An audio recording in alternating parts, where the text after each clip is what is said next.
Hello, everyone. Hello, people. I forgot my opening for a second. Everyone, hello, people.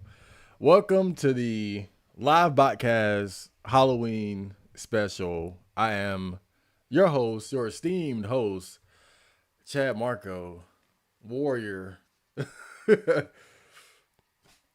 Wizard Warrior. That was tight. Hold up. That was just like that communist scene in Gurren Lagann. Hold on, let me just do that again. I didn't realize how fucking cool that was. Woo, God.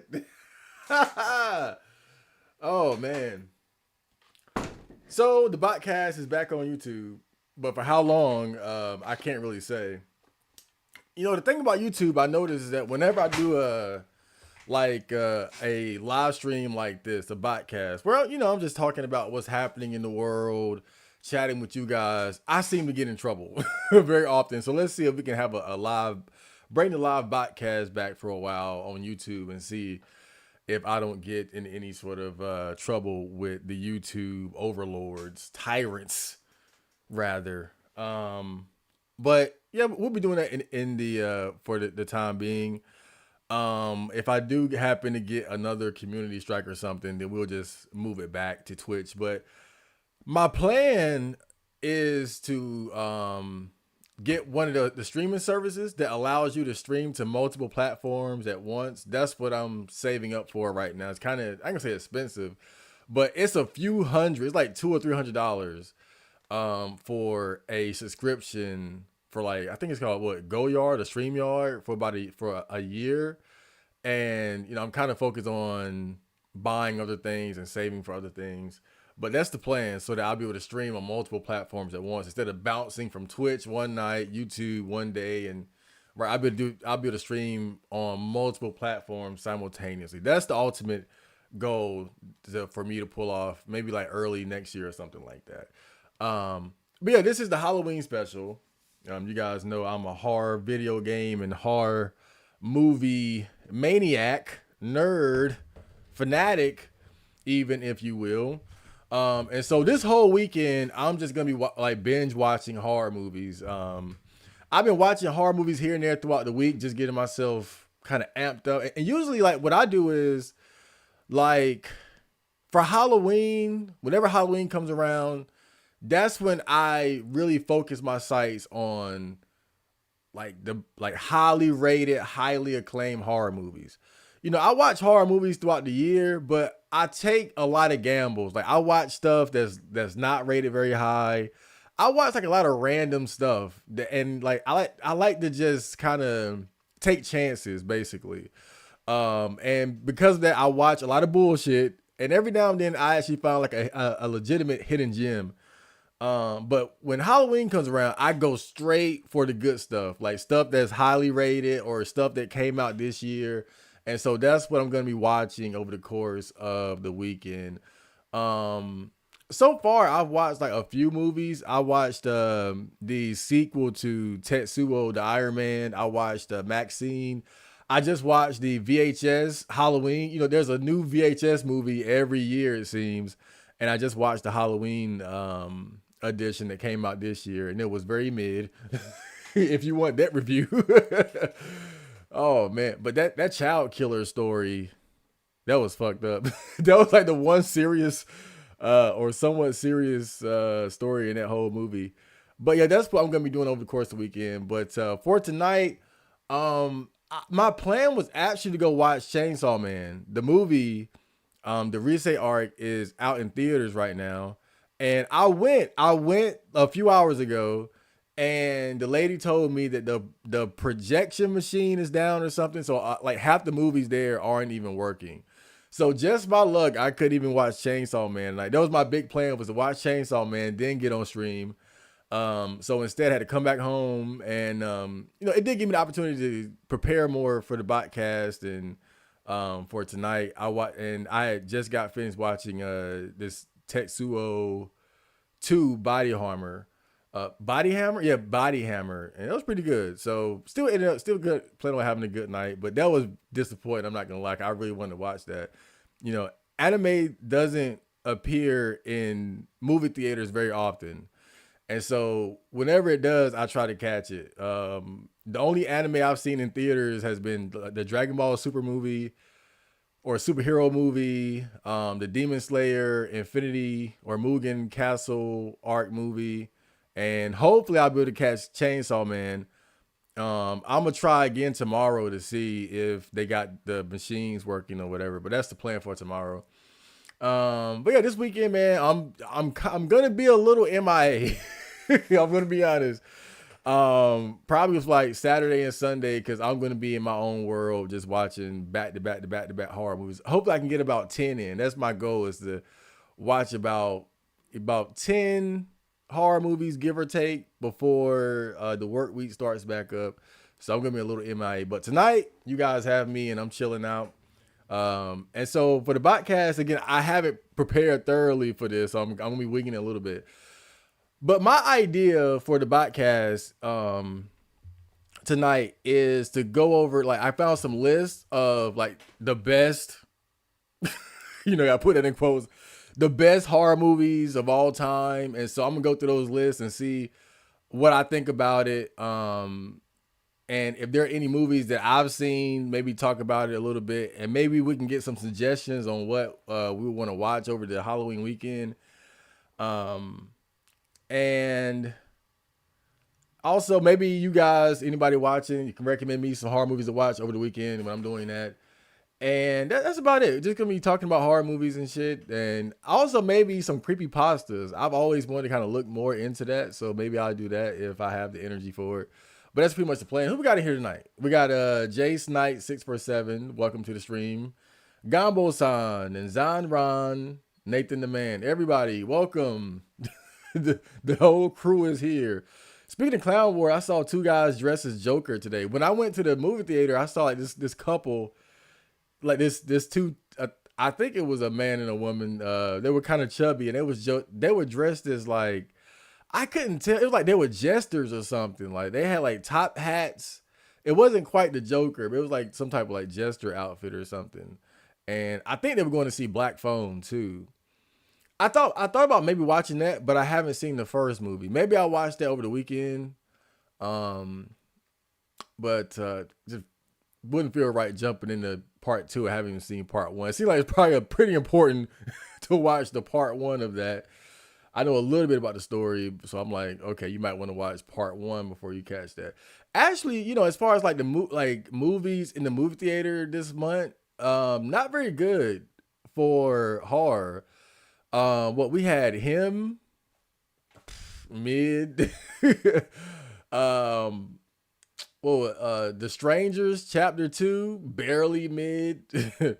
And probably the best thing this month would be Chainsaw Man. And that just came out, and I had the bad luck of the fucking projection machine for that not working tonight. So I might have to wait till tomorrow if it's working then, or maybe Sunday, but we'll see. But yeah, this hasn't really been a good month for horror movies as far as like big motion pictures.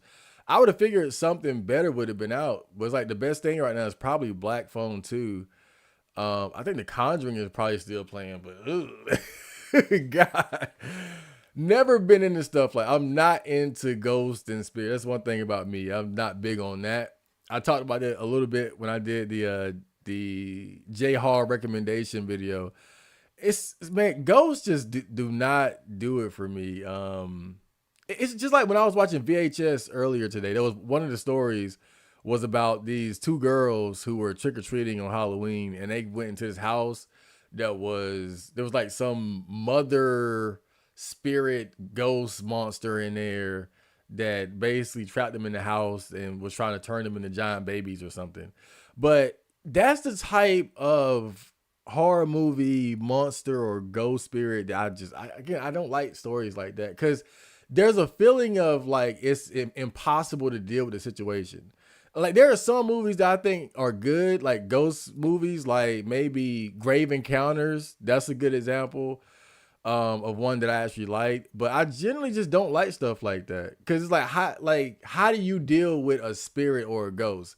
You know, and sometimes they'll create like, oh, we got to do this to defeat him. You know, like in Hatchet 2, when Tony Todd's character thought that, you know, if we kill the people that were responsible for his death, then the ghost of Victor Crowley would stop showing up in the swamps, right? So sometimes they'll create like some way to defeat the spirit, but then it 9 times out of 10 it don't even work.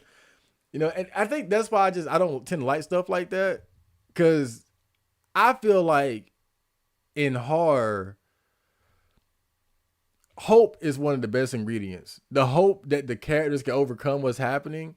And I feel like when you're dealing with a ghost and a spirit in a haunted house or something, like there's very little hope. Because again, like the spirit can do whatever it wants. Like it can just grab you and twist your neck and pick you up and throw you against the wall and shit. Like, what the fuck am I supposed to do? I can't fight. I can't bob and weave. I can't shoot you. I can barely leave the damn house. If they say I can't leave the house, I can't leave the house. Fucking Grave Encounters.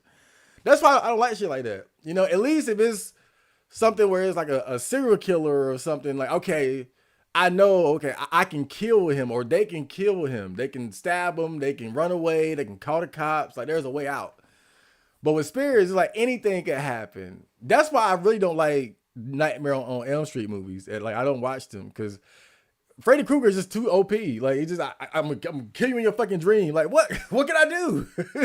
I'm dreaming. Fuck. There was that one movie though. What was it? The Dream Warriors. That's probably the only Freddy Krueger movie I actually like because they could fight back in the dream. So. But that's why I'm not into shit like that. So Conjuring is just a no-no. Like shit like Smile and Smile 2.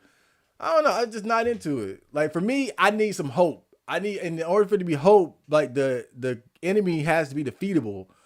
You know, even something like Predator or Alien, even though these are powerful alien creatures, like you can kill them. If it bleeds, it dies. Like that's what I like. I like stuff where, you know, the enemy or the killer might be powerful, killing people left and right, but there's a way, right? It bleeds. You can dismember it. You can stab it. You can shoot the motherfucker. Like I like stuff like that. I always got to go on a rant about why I hate ghost movies.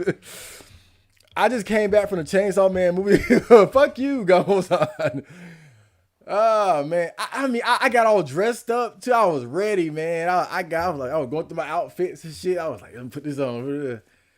Drove up there and got the bad news, bro. And the lady was like, can't you see outside? There's no cars out here. Like half the damn movies aren't even working. And I'm like, oh yeah. I thought it was a little weird though. Friday night and the movie theater was damn near, or the movie theater parking lot was damn near empty. I was like, yeah, I guess that made sense. But yeah, that was kind of a bummer. But still, you know, like my thing is, when I have a little disappointment like that, I always try to pick myself up and figure out what I can do in the meantime. Cause it's like really, you know, I got the fucking internet. I got the internet. I got more candy and snacks than I need. Got popcorn, you know. So I just went ahead and picked out a movie for myself to watch before the podcast. And still ended up having a good time. But I did really want to watch the Chainsaw movie. But hopefully I'll get the chance tomorrow or Sunday. It was pretty decent. Chainsaw Man really hits its stride in the next arc. If the show ever gets a season 2, I would be so hyped. I stopped right at the end of this arc, the Risei arc. Because I was disappointed. Like by the end of it, I was just disappointed, to be honest with you. Because Denji did that whole like anime Boy Scout thing where you're dealing with an enemy that's just killing people indiscriminately, but at the very end it's like you finally about to defeat her and it's like you don't finish the job. And then on top of that, the story conveniently gets rid of the enemy using somebody else, so Denji doesn't have to get his hands. I hate shit like that. Like stuff like that kill it. And I get it, like that's just anime 101 at this point. That's shonen 101. But I think it bothered me because people hype Chainsaw Man up to be so different. And it's really not. You know, they just do edgy stuff like the girl getting drunk and vomiting in his mouth, but they don't push the envelope in meaningful ways. And I think, but again, that's one thing that I've had to come to accept about shonen. Shonen is not going to push the envelope in a meaningful way. You know, at the end of the day, it's going to still abide by those same like Boy Scout limitations, right? But that's why I stopped watching or stopped reading Chainsaw Man at the end of that arc, because it was just, again, like it was the way people hyped it up as being something different, and it's not. It's Denji is just like everybody else. I'm dealing with an enemy that's been killing people left and right. I finally get the upper hand, but no, I'm gonna show mercy. I'm gonna let you go, and you're magically just gonna be good now. Wait a minute, somebody comes in and takes you out. But again, just generic anime plot flow shit, bruh. I love anime, but that's the bad thing about shonen is that the way it has to operate within those limitations, it makes it so predictable. And I guess people just, for me, if people hadn't hyped it up as being something different, it wouldn't have bothered me as much. But and really, Jujutsu Kaisen was like the same thing though. Like by the end of the Shibuya arc, it was literally the same thing. What's his name? Yuji finally gets the upper hand on Mahito, and I'm gonna kill you. I'm gonna kill you, and then somebody else does the job. Spoilers, by the way. But again, I just that shit. You know, just that's one of those things that always bothers me about shonen anime. The way it operates within that limitation of not allowing the protagonist to get those like the satisfaction of just finishing the fucking job, bro. I hate that shit. I hate that shit so much. But anyway, that's why I stopped. But even with that, if it's in the goddamn movie theater, I'm taking that. I'm taking that ride to watch it. You know, it's not very often you get to watch anime on the big screen. So even if I drop Chainsaw Man exactly at the end of that arc, I don't mind going to watch the anime because I feel like again it's a special experience to watch anime on the big screen. Doesn't happen very often. So I gotta take that chance, even if Chainsaw Man is generic. Happy Halloween, Chad. Yes, my favorite holiday of the year. The only one I take semi-seriously. There's a remake of Frankenstein, which is out in theaters right now. Only Halloween themed movie I can think of. A remake of Frankenstein.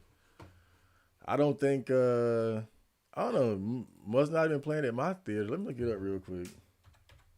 A remake of Frankenstein. I'm not a big Frankenstein fan. I did like those Hammer House movies starring Peter Cushing though. I think there were like three of them, right? Or two? I forgot. Oh man, Chainsaw Man got an 8.6 on IMDb right now. Anime is fucking killing it, man. I know I just went on a rant about why I don't like Chainsaw Man, but I'ma still show support for generic anime.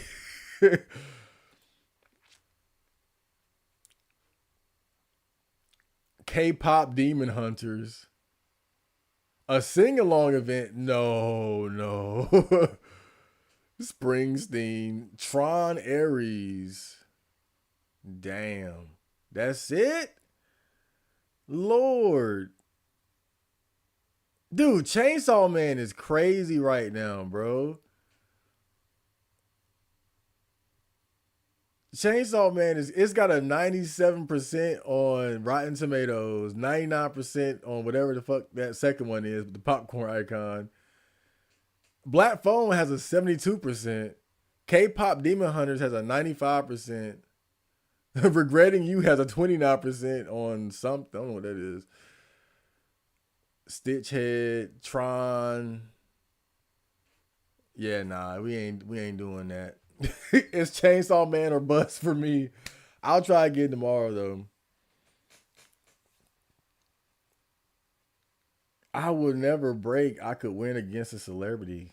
What are you talking about, Jason? Is that a that an inside joke or something? PlayStation. What's going on? Did you beat Look Outside yet? I mean, I beat it, but I got a bad ending. Basically, I tried. Well, basically, towards the end, I didn't give the astronomers any of the artifacts that they were looking for, and because I felt like the game told me it was gonna the whole event was gonna blow over after 15 days. So I said, okay, let's see what happens if I just don't worry about the astronomers and giving them the things that they need to contact the visitor. Because really, that didn't seem like a good idea. Why would I want to help these guys contact the visitor, the thing that caused the problems? So I just waited out the last day playing video games in the apartment, and I got a bad ending. It turned out that the happening was much worse on a global scale. You had like some people turn into like godlike monsters that were destroying the earth, and basically had a terrible ending.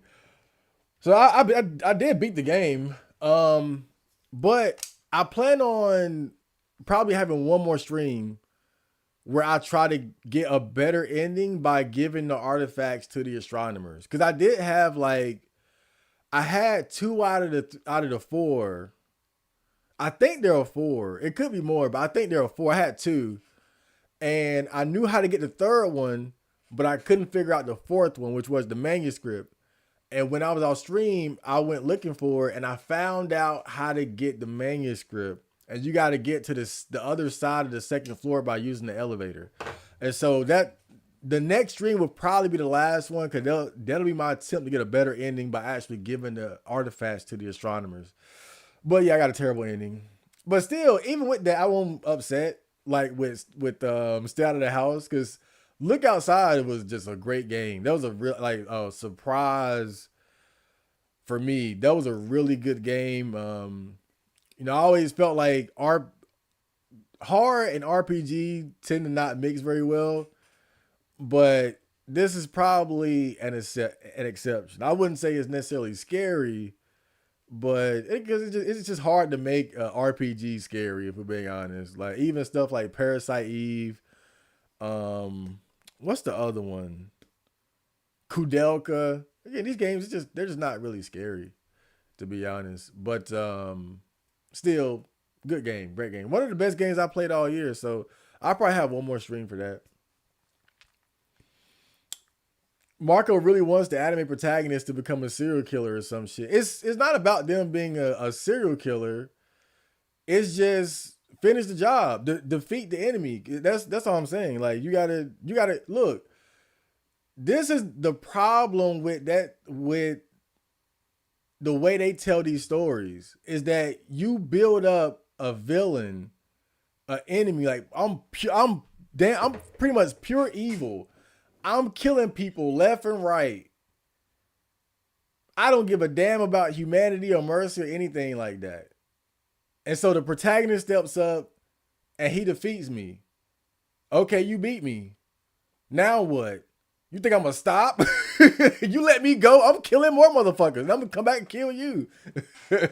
So narratively, it just doesn't make sense. It doesn't make sense unless if the villain is like a more nuanced one where he's not like pure evil, where you could beat some sense into him, somebody like Tien, for instance, like if it's Dragon Ball Z, Tien was a villain at some point, but Tien was just more like ruthless, like how he broke Yamcha's leg during the World Martial Arts Tournament. Like he was just ruthless, but you could beat some sense into a Tien and you can bring him over to your side, but a Frieza, even a Vegeta, that's a stretch. Like, but at least with Vegeta, they put work into bringing him over to the good guy side. It wasn't overnight. That was like, and he had a relapse in the cells. So Vegeta's one of the best examples of like a pure evil character convincingly being brought over to the side of good. But I'm saying, how many times can you do that and have it be realistic? So I'm saying, like, realistically, as a protagonist who's dealing with these types of villains, you gotta kill some motherfuckers. You got to. You can't convert everybody. You can't convert everybody to being like you. And so I'm just saying realistically, if you don't want to create that, then don't have those type of villains. Cause it's not, you're not going to convince me that every Frieza and Kid Buu or whatever is going to turn over to that side, to the side of good. Some villains can believably have a change of heart or just get the fucking devil beat out of them. Right? Just beat the devil out your ass. But also I think the other problem too is like the way the authors write it is they write it to protect the protagonist from having to get their hands dirty. You see that too. Like when you look at Goku and Vegeta on Planet Namek, that's always been the perfect example of what I'm talking about. They let Vegeta get his ass whooped by the Ginyu Force, and then Goku comes in and is able to easily defeat Raccoon and turn the tide of battle. But who ends up killing them is Vegeta, because they don't want Goku to get his hands dirty. So Goku's like, oh my God, why are you killing these aliens that just tried to murder us? And Vegeta like, I gotta stomp these niggas out. The fuck? But it bothers me because it's conveniently set up so that the protagonist doesn't have to get his hands dirty. I'll use somebody else to clean up after him. Same thing with Chainsaw Man and with dealing with Risei, what the fuck her name is. You got this bitch just killing people left and right. I don't give a damn. Right? And I'm killing you. He gets the upper hand, but he doesn't finish her. But they conveniently allow somebody else to do what he was supposed to do. So I'm just saying that's weak. To me, that's weak. That's weak shit as an author, because you're clearly trying to protect your mans. You're trying to protect your mans. Jujutsu Kaisen, same thing. Yuji versus Mahito, same thing. It's this. So I don't respect it because that's just a weak narrative trick to keep the protagonist in Boy Scout mode. That's why I've always respected Trigun more than just about any anime, because they actually pushed that whole ideology of never killing to the absolute limit and broke it. Right? They put him in the situation where it was like, if you kind of have to kill this nigga. Right? And I just appreciated that about Trigun, because they pushed it to the brink and just broke it. Right? But even then, Vash still was able to hold on to his sense of principle. He just, that one time, it was like, I gotta shoot this nigga in the head. He got to go. That Boy Scout shit was not gonna work in that situation. And I love Trigun for taking that and just shitting all over it and saying, okay, what you gonna do now? You want to be a Boy Scout today? Go ahead, be a Boy Scout today and see what happens. That's all I'm saying, though. YouTube has so many good movies for free. I just be watching Get Rich or Die Trying with 50 Cent. Last time I saw that movie, I was like 13 years old. That 50 Cent run, bruh. You had to see it to believe it. That 50 Cent run was definitely special, though. I mean, he had video games, clothing lines, movie, albums were going platinum after platinum. It was one of the best rap runs we've ever seen. Like now, we definitely have like big rap stars. Like NBA YoungBoy right now is going on a crazy a crazy tour that's, I'm sure, breaking records and all types of stuff, man. But I feel like for me, nothing beats that 50 Cent run, because he was just doing everything and winning. And to this day, he's made a successful pivot from music to television, and he's still winning. Like, I mean, 50 Cent got to be one of the most successful and winningest rappers ever, bro, because he just, and the intelligence to know when to pivot from music to something else. Like, that's important too, and that's why I give him so much credit. But that original run, that Get Rich or Die Trying run, that was special. That was really special. I saw a bit of Men in Black 3 on YouTube where Will had to travel to the past so he can stop the aliens from taking over the world. I think I've only seen the first Men in Black movie. I'm not. I'm not saying they're bad movies, but I don't know. I guess I was never like a big fan of it. I get the new shonen tropes are annoying, but to be honest, Denji only lets Rise go because she is a hot girl. He doesn't give a damn about men like the Katana Man. You got to get rid of her. You got to get rid of her. You got to take that simp shit and get it out of your system. You got to get rid of her. Fuck this bitch. There is no justification for letting her go after the fucking destruction that she caused around the city. The indiscriminate slaughter of this girl. There is no way, bro. You got to go. You got to go. We can make this quick. Get on your knees. Pray to your God. But I'll make it quick. But you got to go. You cute. But I won. And we can do this the hard way or the easy way. Head gone. Head gone. And I wouldn't have enjoyed it. I would have felt bad about it. There ain't nothing cool about killing people. But you got to get rid of some motherfuckers. That's all I'm saying. Some people got to you got to get rid of them. It ain't no fucking around, bro. Some people just you can't play with these people, bro. You got to get rid of them. You know, that's all I'm saying. That's all I'm saying. You know, people try to use Denji's lust to excuse his actions. But you know what? I will say this though. It like for Denji, it probably does make more sense according to what you're saying though. I will say that because he is that type of guy. Like he is just that stupid where it's more believable that he would let her go. I will say that. You know, I think it's just that because I see so many anime that will do that, will try to protect the protagonist from having to get his hands dirty, so it bothers me. But with Denji, what is the most likely outcome as far as how he would deal with it? He would let her go for sure. I will say that because he's a fucking perverted idiot, so he would do that to be sure. Naruto has the talk no jutsu where he can talk any bad guy to being bad. Yeah. Oh Lord, don't even go there. Batman isn't a murderer either. That's why the Joker walks away alive even after doing the worst shit. Yeah, I think Batman is probably one of the best examples of what I'm talking about and why it's such a dumb thing to do. I'm just keep letting Joker go and then 100 more people dead. But I can't kill him. Fuck that. Get rid of him. Get rid of him. They nerfed Vegeta after he married Bulma. This dude would catch bodies and would eat an entire alien. Yeah. But again, the closer he came to being on the side of good, the more they had to make him like Goku, basically.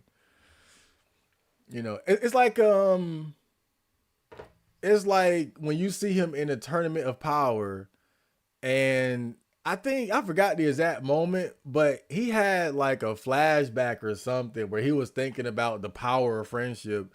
And he powered up to beat Topo. It's been a while since I've seen it, but I think I believe there was a scene like that. And I was like, dude, that is like straight up anime protagonist shit. Like Vegeta is not even, he's barely Vegeta anymore at this point, you know. But I guess I wasn't mad about it because I feel like at the very least with Vegeta, they put the work in. With Vegeta, they put the work in to make him a believable protagonist that used to be an antagonist. You know, they put a lot of work in. That was like 2 or 3 arcs of work. So I'm not mad at Vegeta's transition because at least they put the work in to make it believable. Sometimes they rush because they don't know what to do with somebody, and it's just like, well, we can't kill him. So what do? We make them good or something. I remember in JoJo Part 4, they would like the main character, he had the ability to like fuse people with objects. So instead of killing the some of the enemies, he would like beat them and like merge them with an object or something. So essentially they would be stuck like that forever, incapable of doing anything bad ever again, but not being killed in the process. So that was like the compromise that they found for JoJo Part 4 to keep the main character from having to kill anybody. Instead of killing them, he would just merge them with an object and they'll be stuck like that for life. And not a bad punishment, I will say. I think one of the first people they did it to was like this, like he was like a child rapist and serial killer. Somebody you definitely want to kill and get rid of. But I think Josuke just turned him into a statue or something. And again, I get it. I wasn't too mad about that compromise because really, if you think about it, you don't have to kill somebody as like the worst punishment or something, or to get rid of them. Like you could get creative with wanting to protect your protagonist from having to become a murderer. So like if I had to work within those constraints, I would just get creative. Like I would give them some type of ability. Like I can like he like the protagonist can send them to hell or some shit. Or like another dimension, like a hell dimension or something where they're stuck forever. Something like that. And then if you want to bring them back, you can just pluck them from the right. Oh, we need him to make a comeback. Pluck him from the dimension. From the fucking, I don't know what it is, the dark dimension. What was that place in Yu-Gi-Oh? The Shadow Realm. Yeah, pluck them out from the Shadow Realm and bring them back. So I'm gonna look at this horror movie list here. We're gonna go through it real quick. Let me see. How are we looking? Face screen. Okay. Hey, look at that. So this is top 100 horror films of all time. Now, of course, this is an opinion piece at the end of the day. But let's look at how they put it together. Your official Scariest Things guide to our favorite horror movies. The Scariest Things crew assembled a committee of 30 horror movie experts from all over the industry with some of the biggest horror fans we know to assemble a comprehensive list of films to serve as a gateway guide for people looking for a good path into the horror genre or to uncover a hidden gem that you may not have been aware of. We tasked the jury with naming their top 25 horror films and weighted the scoring so that the number one selection was worth 25 points. The number two film, 24 points, until we get to the final selection, which was worth 1 point. We left the voting criteria open to each juror, and one of the cool things here is that every juror had a different take on their favorites. You may find if you don't agree with one juror's take, you'll find one that matches your taste in horror, from the comedic horror to grindhouse to J-horror to vintage matinee fare. Okay, so that's how they put this list together, if you want to know. So let's go through the list a little bit here. So number one, we have Alien 1979. Would I agree with that being the best? It's great. It's up there. It's for sure. Like, that's not a bad pick. It's one thing about Alien in particular that bothers me. Is only one thing I don't like about that movie.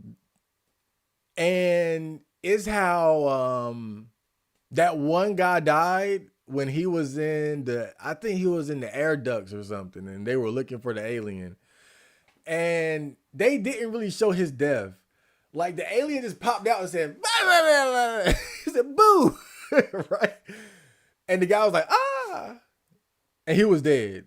But that was the one thing. I love that movie, but I just feel like if they would have had if that one death was done better, that movie would be perfect to me. That was that part, it disappoints me every time, bro. The way the alien comes out like this, one, that's stupid looking.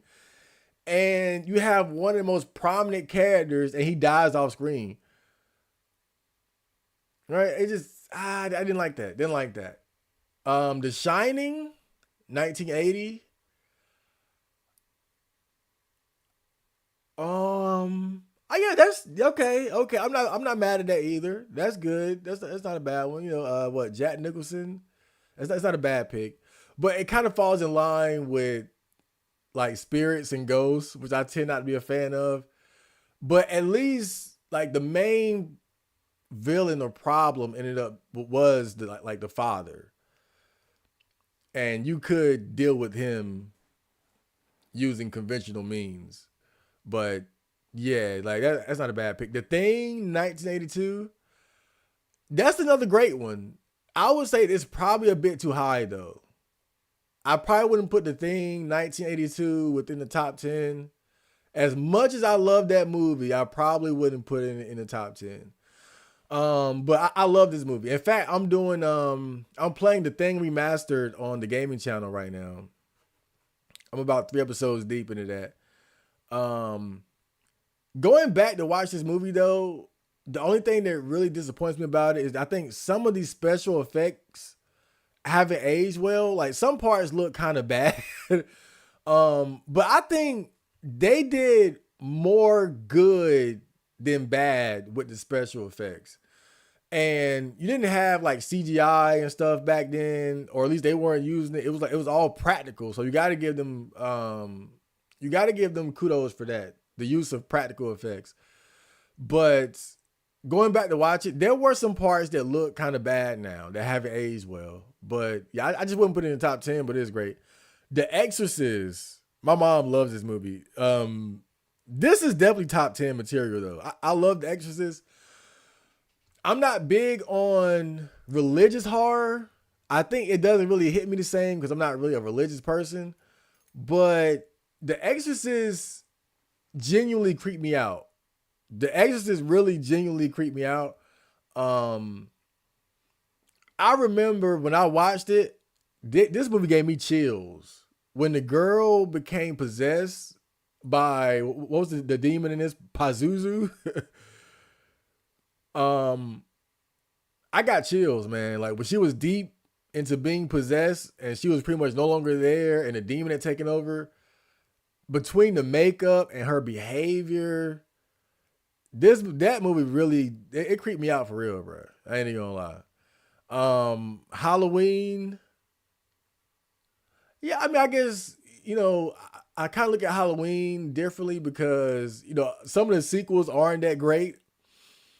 And one thing I never liked about Halloween is how Michael Myers just keep coming back. And it's kind of the same issue that I have with Jason. I just don't like movies where the killer is basically unkillable. And I think that latest Halloween movie or the one that came out before that, I hated that one because it had that scene where Michael Myers killed like 30 firefighters in a front yard somewhere or something like that. And then like he killed like half the town in the middle of the street. It just gets so stupid. It got just ridiculous, bro. By the time we're dealing with the new movies. But I will say Halloween has some good movies, especially like the first one, the second one. I like the one with Josh Hartnett, I think. The one that came out, what was it? H2O? H20? Was it really H2O? What the hell? Wasn't that what that was called? I know they did not call that shit H2O word. Let me try to spot that shit real quick. Yeah, this one right here, H2 H2O. 20 years. But I actually like this movie. It was kind of brutal, especially like that girl that died. Like I forgot what her name was. One of the earlier deaths. Oh yeah, and the Rob Zombie Halloween, man, that was good too. Yeah, Halloween is I ain't gonna lie, bro. I just have an issue with the unkillable serial killer. I just don't like shit like that.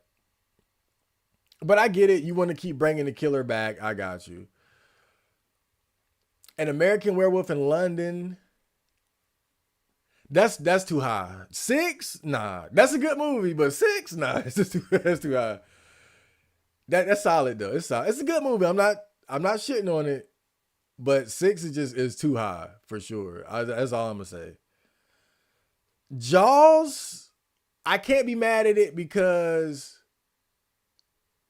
the type of horror it is, like Jaws is that type of horror movie that has an effect on the psyche of the masses of people.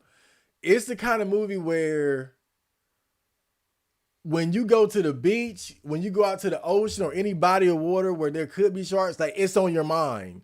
Like Jaws puts the fear of sharks in your mind where it might not have been there before. And even though I don't look at Jaws as being like one of the scariest horror movies, I have to give it a certain amount of credit because of that aspect of just putting the fear in people, like general fear of sharks and being in water. That's powerful. That's when you can put a specific fear or phobia in someone's mind in certain situations. That's powerful to do something like that. But it's not the type of movie to keep me up at night. Like, dude, I ain't been by ocean since I was a kid. So, and also Jaws is a good ass movie. And when the guys get together at the end on the boat to try to hunt Jaws, it's just a great movie. Jaws is a great movie. I think whether you're talking horror or movies in general. 8, we have the Texas Chainsaw Massacre. You know, that's my personal favorite, or one of my personal favorites. I think I put that number 1 on my top 10 horror movies years ago. Would I put it top 10? Now, for me, of course, but yeah, you know what? Actually, yeah. And the reason why is because as far as like horror movies that are grounded in reality, as bizarre as the movie is, I think the reason why it had such an effect on me was because it wasn't anything supernatural. It wasn't a monster. It wasn't a demon. It wasn't a ghost. It wasn't a spirit or nothing. It was just a retard with a chainsaw. And I think that's why I think that placement is appropriate, because the Texas Chainsaw Massacre is really like just the fear of maniacs. And it's one of the best examples of it. And I think because of how grounded it is, because just imagine I'm in the fucking torture dungeon of Leatherface, a retarded cannibal with a chainsaw. Lord, that's, and again, it's that feeling of as bizarre as the story is, it could happen. Maybe not like that, but I could end up in a torture chamber somewhere. And I think that's the fear that this movie gives people. That fear of torture by some maniac or something like that. Rosemary's Baby. I actually plan on watching this movie over the weekend. I know of the movie. I know how it ends, but it's one of those movies where like my mom loves the movie. And so I saw pieces of it growing up. So I know what it's about. I know how it ends, but I never watched it from beginning to end. Like I never just sat down and just watched the whole thing. And so I have that on my list to watch this weekend actually. Because all I can talk about with this movie is what I know of it, but I never watched it from beginning to end. I just know what it's about and how it ended. But I do plan on watching it this weekend. Look at that rating though. 8 of us, man, getting an 8 on IMDb is like really hard. Alien is not number 1, dog. Soy List, it's a good movie, but hell no. I wouldn't call the list soy. I wouldn't call it soy. I think these are good picks. I just wouldn't put Alien at number 1 for sure. But these are good picks. These are not bad picks. Come on, man. This ain't bad. We come on. It could be way worse. If anything, it's probably just the most like generic, like popular anime, not anime, but horror movies. If anything, but these are good selections. Gumbo. I just saw the movie They Live. Reminds me I'm Not a Human.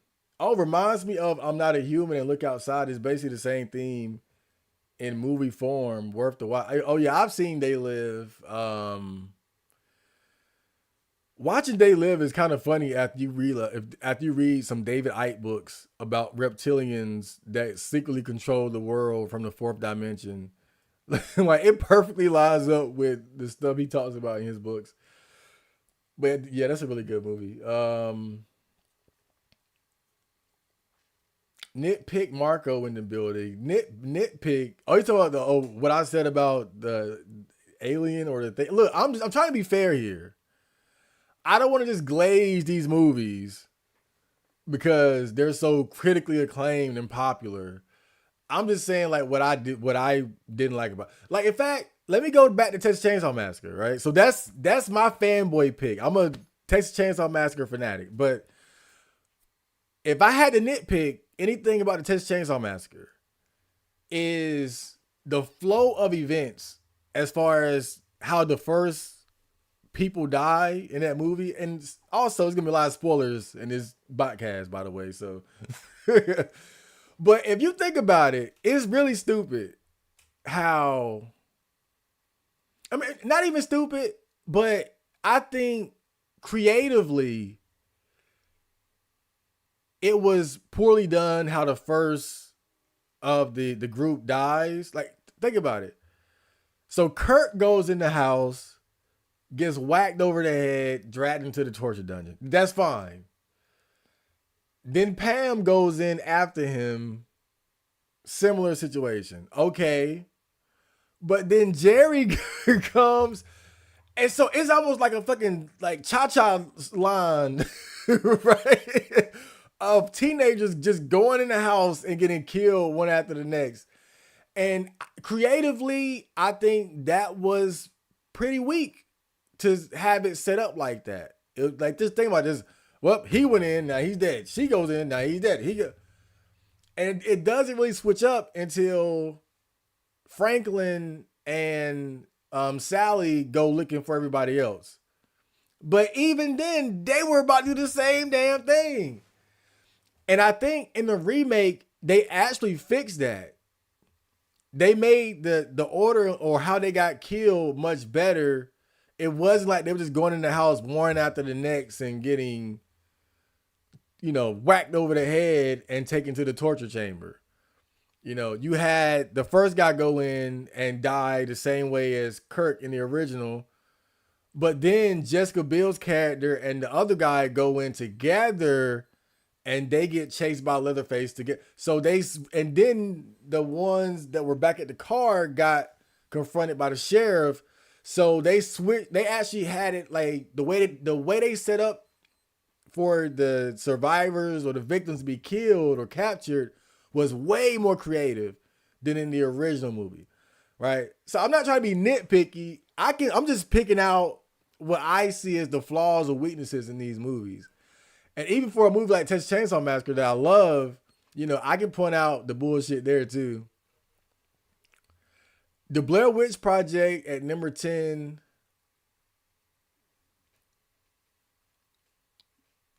I don't know about putting it at 10, but I feel like you have to give the Blair Witch Project a lot of credit because it's one of the original great found footage movies that went on to inspire the genre. I'm not saying, I don't think it's the first, but it's like the one of the greatest, or undoubtedly the greatest of the first batch of found footage movies. I don't think it's the first one, but it's definitely the greatest of that first batch.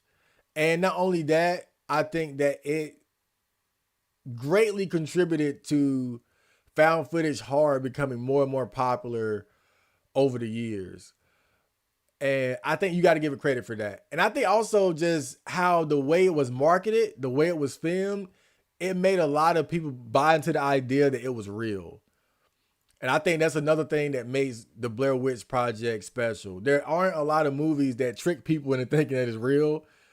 The Texas Chainsaw Massacre actually did that too because of that, the whole based on a true story angle when it was really just mildly inspired by the Ed Gein story. But I think that's that's the credit I would give to the Blair Witch Project. It's just how influential it is as far as like making the found footage horror movie genre as popular as it is today.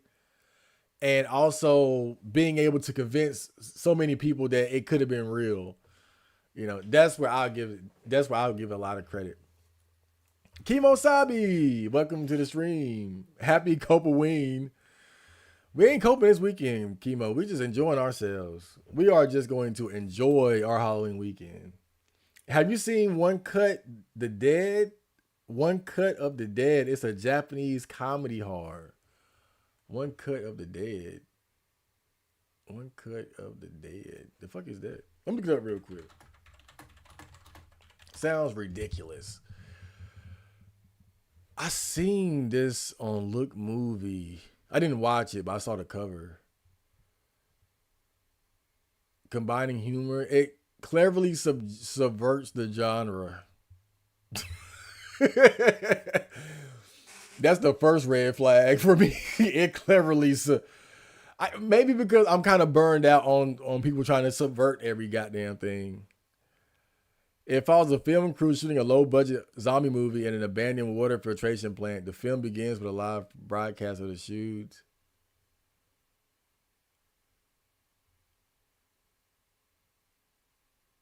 Okay. Reels okay. All right, I'll keep it in mind though. I'll keep it in mind. I'm not saying it's bad. It's just the whole subverting genre thing is just playing out with me. That's all I'm saying.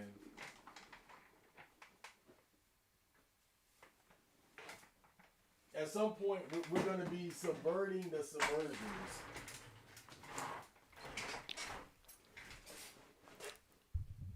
So what was next on the list? Dawn of the Dead. And it's the original. Oh no, 11? No. Ooh, stop, stop, get out of here. The original Dawn of the Dead is not even better than the remake, bro. It's not even better. The remake of Dawn of the Dead is superior to the first one. The first movie is, for its time, I'm not saying it's a bad movie, but I wouldn't even put it above the remake, right? The remake of Dawn of the Dead is probably one of the few times where a remake clearly outshined the original. And I think the magic of the remake is that I think it brought in like the fast zombies. I don't know if it was the first movie to do that. I know 28 Days Later also had the fast, hyper aggressive zombies, but you know, it's hard to go back to like the Dawn of the Dead era zombies where they were slow and shuffling and really be like super afraid or anything. But the fast zombies, it's like, yo, anybody can die. Them the aggressive rage zombies, they're way scarier, bro. Because you can look at Dawn of the Dead and you can see yourself maybe surviving or being able to at least survive for a while. Like you could think about it, like, okay, I could probably thrive in that type of environment. Let me get some guns, you know, find some gun nuts from the damn country somewhere, make a little band. But the new zombies, the fast zombies, hell no, bro. Like anybody could die. I don't care how fast you can run. I don't care how many guns you got. So definitely not. In fact, I say the original Night of the Living Dead. I put that above Dawn of the Dead too. In fact, I would say, yeah, like the original Night of the Living Dead is at least top 25 for me. But that's probably coming up somewhere on the list. So at 12, they have Silence of the Lambs.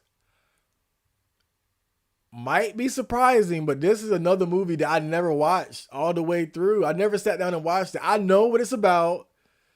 It's about she's an investigator and she's talking to a serial killer that's already been apprehended to help them find another active serial killer. I believe that's what it's about. But all I really know about as far as seeing it is that scene where the dude is like cross-dressing and he got the girl in the hole and he's like, it pushed the lotion on his skin. But I've never watched it all the way through. So I can't really say with accuracy where it belongs on the list. I just know about the general plot of it, but I never just sat and watched it. So this is another one I would have to watch to really get a better understanding of it. Suspiria. Wow. 13? Mmm. Mmm. Mmm. I don't know about that. I love Suspiria. Suspiria is one of the most like unique, but also like artsy and surreal type of horror movies I've ever seen. And I believe Suspiria is really one of the great Italian horrors as well, from the legendary director Dario Argento. There, I love Suspiria, but I don't know about 13. But I haven't seen it in a long time. I haven't seen it in a very long time. So I can't say yes or no. I'm skeptical though. From my memory of it, I'm skeptical of putting it that high. But top 100, I'm not mad at. Top 25, that's questionable. That's questionable for sure. Definitely questionable. But it's a special movie for sure. It's one of those like surreal. It's a very surreal type of horror movie with that very unique Italian horror flavor to it. But it's special. But I don't know if I put it at 13. It's probably a bit high for me. 14, A Nightmare on Elm Street. I'm not a fan. I'm not a fan of Freddy Krueger. I'm not a big Nightmare on Elm Street fan, but I give respect where respect is due. I can see why people love Nightmare on Elm Street. I guess for me, it wouldn't be that high, but I'm not mad at it because, again, I see the love and the praise that it gets.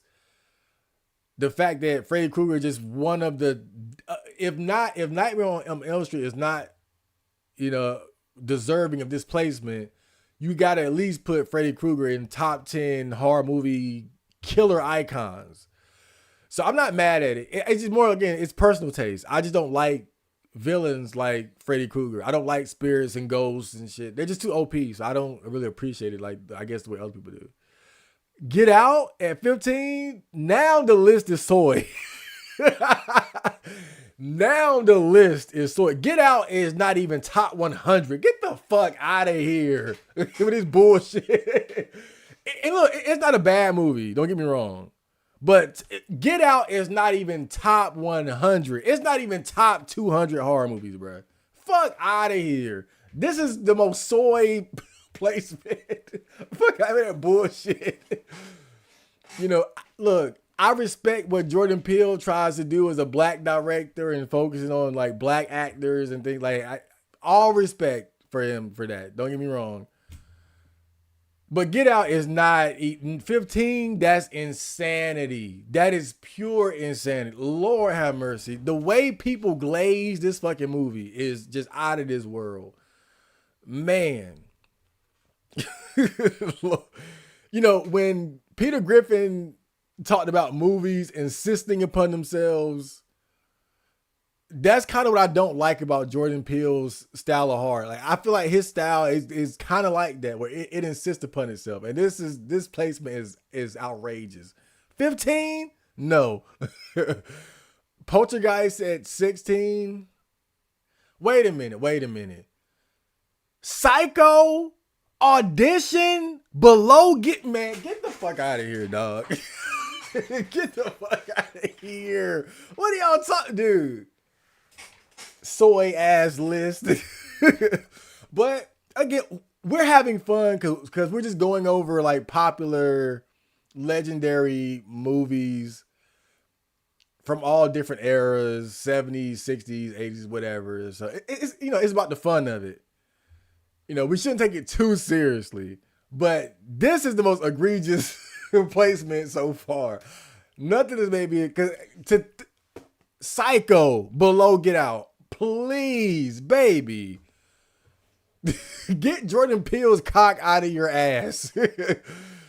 Okay, Poltergeist. I've actually never seen Poltergeist. it's one of those movies where I vaguely know what it's about because it would be on TV and I would see bits and pieces of it, but I never watched it from beginning to end. So I can't really say. I know this is basic, but what's your opinion on Cabin in the Woods? I really like that movie. That was when I watched it, I enjoyed it. I love that one character. It was, who was it? The stoner guy, and they made it look like he died early, but he actually survived. And then I think, if I remember correctly, like a big part of the plot was that they were looking for a virgin, and they thought that the little conservative prudish girl was a virgin, and the virgin ended up being like the funny stoner guy. And that just made it even better for me as a male virgin. The fact that in that movie, his character was kind of special because, he was like the innocent, pure one out of the group, even though you wouldn't have guessed it. But I only watched it one time. So I can't really go into great detail. I haven't seen it it's been years since I watched that. But I do remember when I watched it, I did like it. I did enjoy it. Hellbreaker, what's up? The Mad Lad uploaded it. Thank you, Chad Marco. Yes. I just uploaded a new song on the YouTube channel. I uploaded it and I went off to the movie theaters. And I came back home because Chainsaw Man, the Chainsaw Man film was not working at the movie theaters. But yeah, I uploaded it. I was like, yeah, time to go. But you're lucky because I remembered it at the last minute. Because I was just about to go to the movie theater. I was like, was I supposed to do something today? And then I was like, oh, I'm supposed to upload a song today. And got it done right before I left. And I kind of rushed it. But we got it in. So we got Psycho at 17. Not dude. Psycho.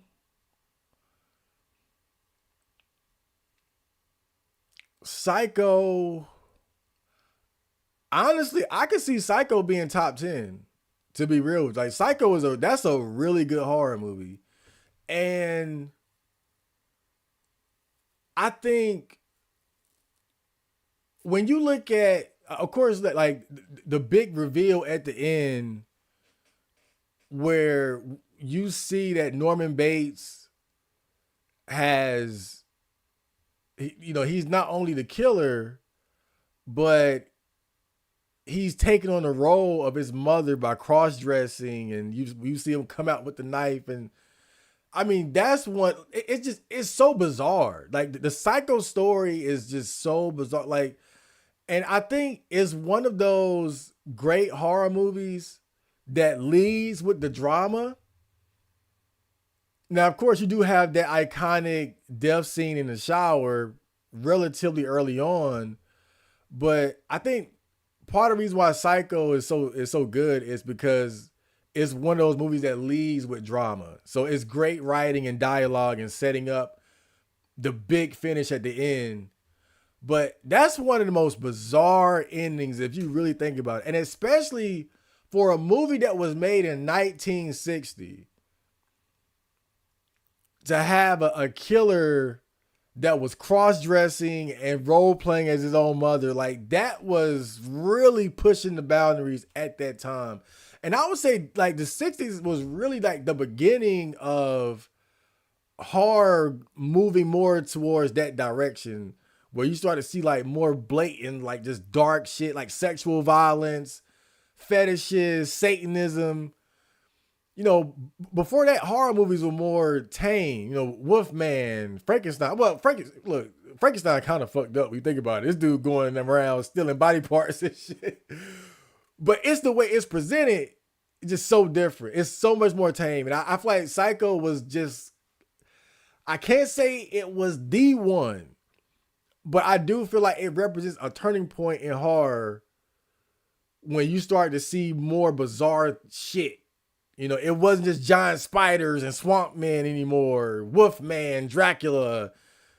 goddamn cross-dressing motherfucking stabbing bitches and fucking taking on the role of his mom and got the dead body rotting in the fucking in the upstairs. That's crazy. Like, we see so much crazy shit now that Psycho seems tame, but at the time, dude, that was insane. So hell yeah, man. Gotta give credit to Psycho. I might watch that shit over the weekend, bro. I ain't seen that shit in a while. Audition.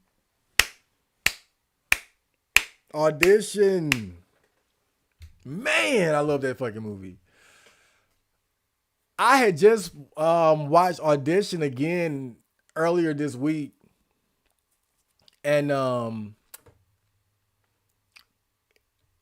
for my money, I haven't seen a ton of Japanese horror.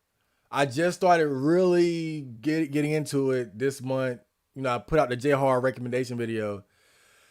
But out of all the Japanese horror movies I've seen, Audition is number one, easy. Audition is fantastic. Definitely one of those horror movies where the drama and the storytelling comes first. It's not the type of horror movie where you go into it and it's instantly blood and guts. Like it's a pretty like actually from the beginning, it's more like a romance movie, you know, where you're seeing a older man looking for a older widowed man looking for a wife. You know, as he's getting older and he's becoming more lonely, he's looking for a wife, and he finds this young lady that he's taking a liking to, and you know he's courting her to the best of his ability, and she turns out to be fucking insane. Unfortunately for him. But just great movie. And, you know, there's one part that stood out to me, and it might seem innocuous to most people, but when I saw it, as I went back to watch it, I realized this is why this movie is so good. And there's a part in the movie, right, where the main character is at a bar, like an upscale bar with his best friend, and he's telling him about wanting to find a new wife. And there are some girls like laughing in the background, and his friend looks behind him, and then he says something like, "These girls, they have no class, but they're so stuck up." And when he said that, I was like, bro, like that line, like that was just some good ass dialogue. And I was like, bro, that's why this movie is so good, because even the parts where they're just talking about everyday stuff, it's so well written. Like, it's things where you get exactly what he's saying and why he's saying it. He's like, yeah, like these girls have no class, but they have the nerve to be fucking stuck up bitches. And I hung on to that, 'cause I was like, yo, that's why this movie is so good. Like, of course, it's the horror that happens later that makes it special, but the way it's able to keep the audience's attention even without blood and guts and crazy shit happening all the time. Just a great fucking story, man. I love Audition. I really do. So we have Cabin in the Woods at 19. I like that movie, but this is too high. This is too high for sure. Cabin in the Woods definitely is too high. I ain't gonna lie. This too high for Cabin in the Woods. But I did really like the movie though. You know, it was probably one of the most effective deconstructions of the horror genre, especially the whole trope of, you know, teenagers going off into a cabin in the woods. I mean, speaking of Cabin in the Woods, Evil Dead 2. But yeah, I really enjoyed it. It's a good movie. Like I said, one of the more effective deconstructions of the genre. But 19 is too high for sure. That's the only thing I would say is too high. Evil Dead 2. Evil Dead 2. Evil Dead 2. Evil Dead 2. I love Evil Dead. I love Evil Dead 1, 2, Army of Darkness, the remake.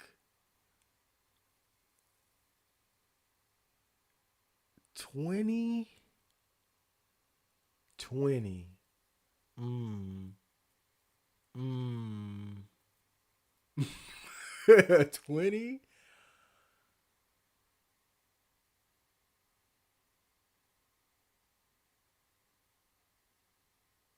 Mm. I ain't mad. I ain't mad. I just put it like that. I ain't mad at it. The Ring, I never liked The Ring, but I always saw the American version. When I watched the Japanese version, I liked it so much more. So for me, The Ring, I don't know if I put it like top 25, but definitely not the American version. Lord have mercy. Lord. Um, but the Japanese version, I can see the Japanese version being top 100 for sure. I don't know if I put it this high, but as far as the American one, we're going to take that, throw it to the side, bro. Ain't worry about this. The Exorcist 3, I've never seen the third one. A police lieutenant uncovers more than he bargained for as his investigation of a series of murders which have all the hallmarks of the deceased Gemini serial killer leads him to question the patience of a psychiatric ward. Brad Dourif is in this movie? I've never seen this one though. I've seen the first one, of course, and the second one. The second one is ass. Oh my God. That second one is terrible. Terrible. But I've never seen this one. I might check this one out though. I might check this one out. I never seen this one, man. Chad just made Black History saying he doesn't like Get Out. No. Look, I'm not saying I don't like it. I ain't saying all that. I ain't saying I don't like it. I think Get Out is a good movie. I think Jordan Peele is a good director. And his approach to horror is not typical. It's not, he doesn't have a typical oversaturated approach to his horror movies. But with that being said, would I put Get Out even in the top 100 of horror? Hell no. Fuck no. Get Out is pedestrian compared to many of these movies on this list. Oh, God. Man, I think people latch on to Get Out so much because of the racial component of it. I think that's the thing. I think that's why. If without that, and I guess I can't say without that because it's so pivotal to what the movie is. But I think that's why people really latch onto it. I'll say this. I'll put Skeleton Key over Get Out. I will put Skeleton Key over Get Out. Skeleton Key has a similar theme as far as like, taking bodies and shit like that. And it has a racial element to it as well. I'll put Skeleton Key over Get Out. And I'm not saying it's a bad movie. I guess it's overrated. I just think Get Out is overrated. I'll put it like that. It's not bad, but to me, it's overrated.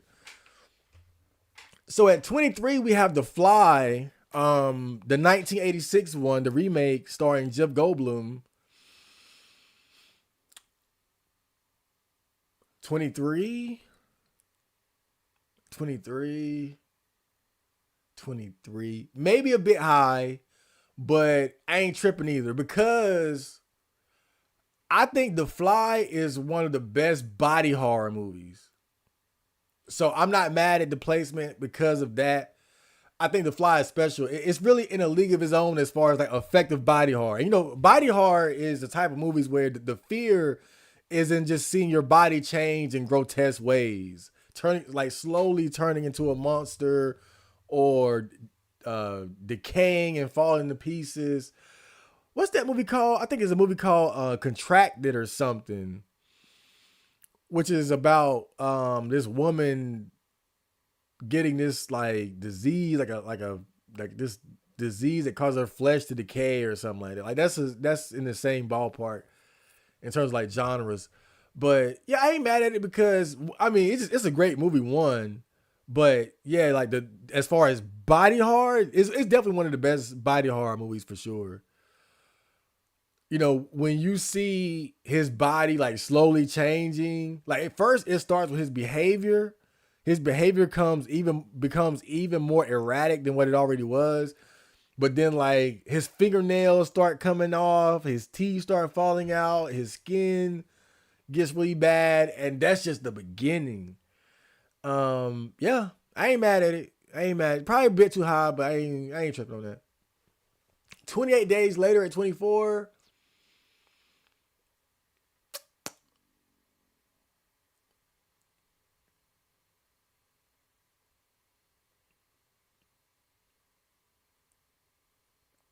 Uh,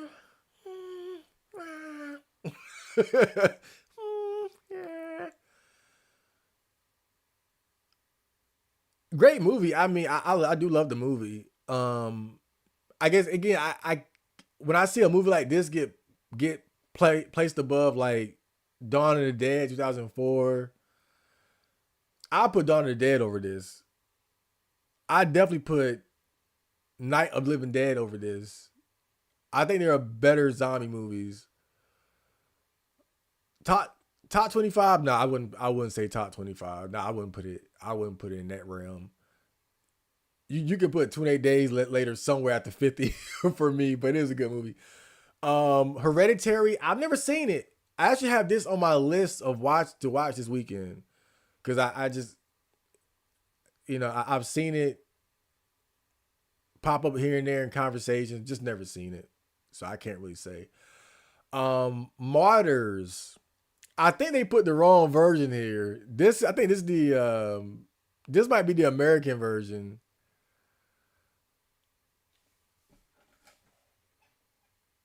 So I'll give them a pass for that. I think they meant to put the original version here because you see the American version is rated a 4. I think the original is rated like a 6.5 or a 7.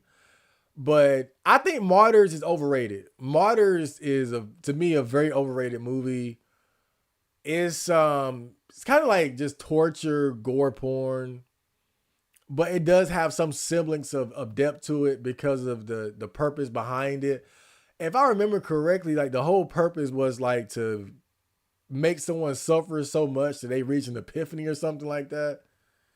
And then like the girls were trying to get revenge against like the people who were running the experiment or something. I think that's what it was about. It's been a while since I watched it. I just think Martyr is overrated. I think it's another overrated one for me. Um, in the Mouth of Madness, I've never seen that. Actually, never seen that. I came across it when I was looking for movies to watch, but never seen it. Invasion of the Body Snatchers, 1978. So this is the remake. Jeff Goldblum, a young Jeff Goldblum, is in this one as well. You know, he also was in The Fly. It's a really good movie. I'm not mad at this because it's a really good movie. One of the best like alien invasion movies for sure. So nah, I ain't mad now. That's You can argue about the placement, but as far as like top 100, I ain't mad at that. Paranormal Activity. I actually never seen this, but for obvious reasons, I don't like I don't like ghosts. I don't like ghosts and spirits. Ghosts and spirits corny to me, so I just maybe that's why. It follows at 30. A young woman is followed by an unknown supernatural force after a sexual encounter. I've always wanted to watch this, just never seen it. Just never seen it. So I can't say. Curse of the Demon. Fuck is this? American professor John Holden arrives in London for a parapsychology conference only to find himself investigating the mysterious actions of devil worshiper Julian Carr. I never seen this. Never seen this at all. I spent my Halloween installing pirated games and eating candy. Oh, I got candy in the back. I got candy in the back. Probably about tomorrow, I'm gonna start binge. I'm gonna have like just a horror movie marathon. Like the whole weekend is gonna be Halloween for me. I might do a gaming stream over the weekend as well, though. If I can fit it in my schedule, I do plan on having playing a horror game or something, um, just to kind of keep up with the theme of the holiday. But I got my candy back there. I'm good to go. And I just got paid yesterday or whatever. Man, I'm snacked out. I'm gonna gain at least about 10 pounds this weekend. So at 32, we have Night of Living Dead. Oh yeah, Redo, I see you. Welcome to the stream. I almost missed you there. Night of Living Dead, too low for me. Too low. Of course, I love this movie. This is one of my favorite horror movies, but I would say this is too low. You know, it's I mean, this is like one of the best horror movie classics. I can't believe this came out in '68 though. Damn. I would have thought this came out like in the early '60s, not the late '60s. Damn, '68 for real? Dang, I could have sworn this was like a '64 or '63. But I would say this is top 25. I could not have this out of the top 25, bro. To be honest, I couldn't have it anywhere other than that. The Witch and isolated Puritan family in 1930s New England comes unraveled by the forces of witchcraft and possession.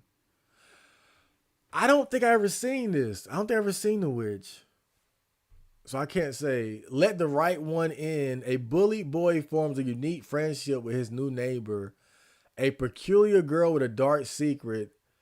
I think I've seen this, but it was a long time ago. I barely remember. I think the girl is like a vampire or something like that, right? I think she's a vampire. But I don't remember being blown away by this. So I can't really say I haven't seen it in a long time, but I wouldn't say top 50 from what I do remember of it. Shaun of the Dead. Shaun of the Dead is undoubtedly one of the greatest comedy horrors ever. If this was a list about pure comedy horror, Shaun of the Dead would be top 10. But I wouldn't put it top 50 of horror movies all time. Throw it somewhere on the behind 50, on the back of throw it somewhere in the back of 50, on the other side of 50, and I won't complain. But it is one of the greatest comedy horrors. I will say that. It's top 10 comedy horror, undoubtedly.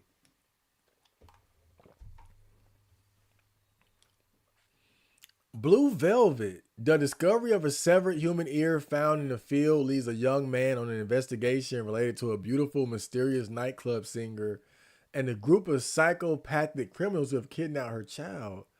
Never seen it. Never seen this. 37 Pet Cemetery. Pet Cemetery. And this is that's a Stephen King. This was based on a Stephen King book, right? I think it is. Um, hmm. You know what part of No. This is top 100. This is top 100 for sure. I ain't mad at this. Pet Cemetery is really good. Um, but the part that scared me the most, it wasn't even like the zombie people coming back after being buried in the cemetery. It was the flashbacks of the wife about her sister. That shit. Ooh, man. I got a picture of her in the. I wonder if they got a picture of here, photos, so I can show you. Man. Let me see.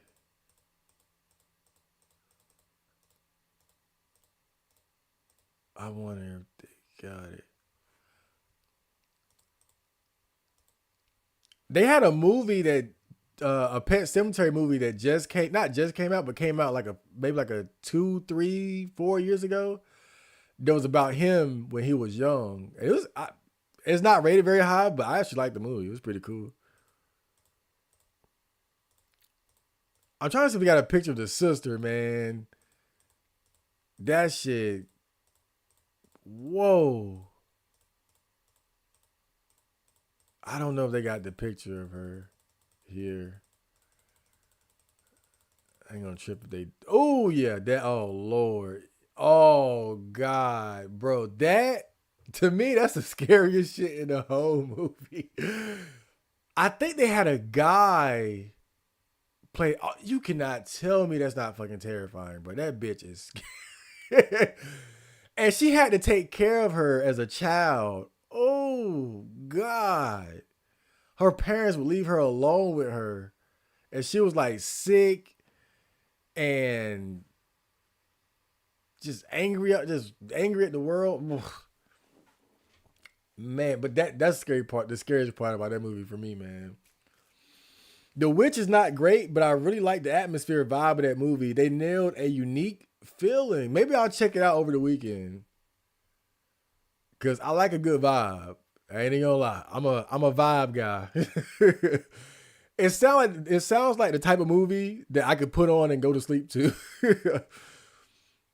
Look, I love Audition, but that's one of my favorite movies to put on before bed. That's a real like vibe movie. The early part of that movie is just so comfortable. Easy to fall asleep to. The Babadook.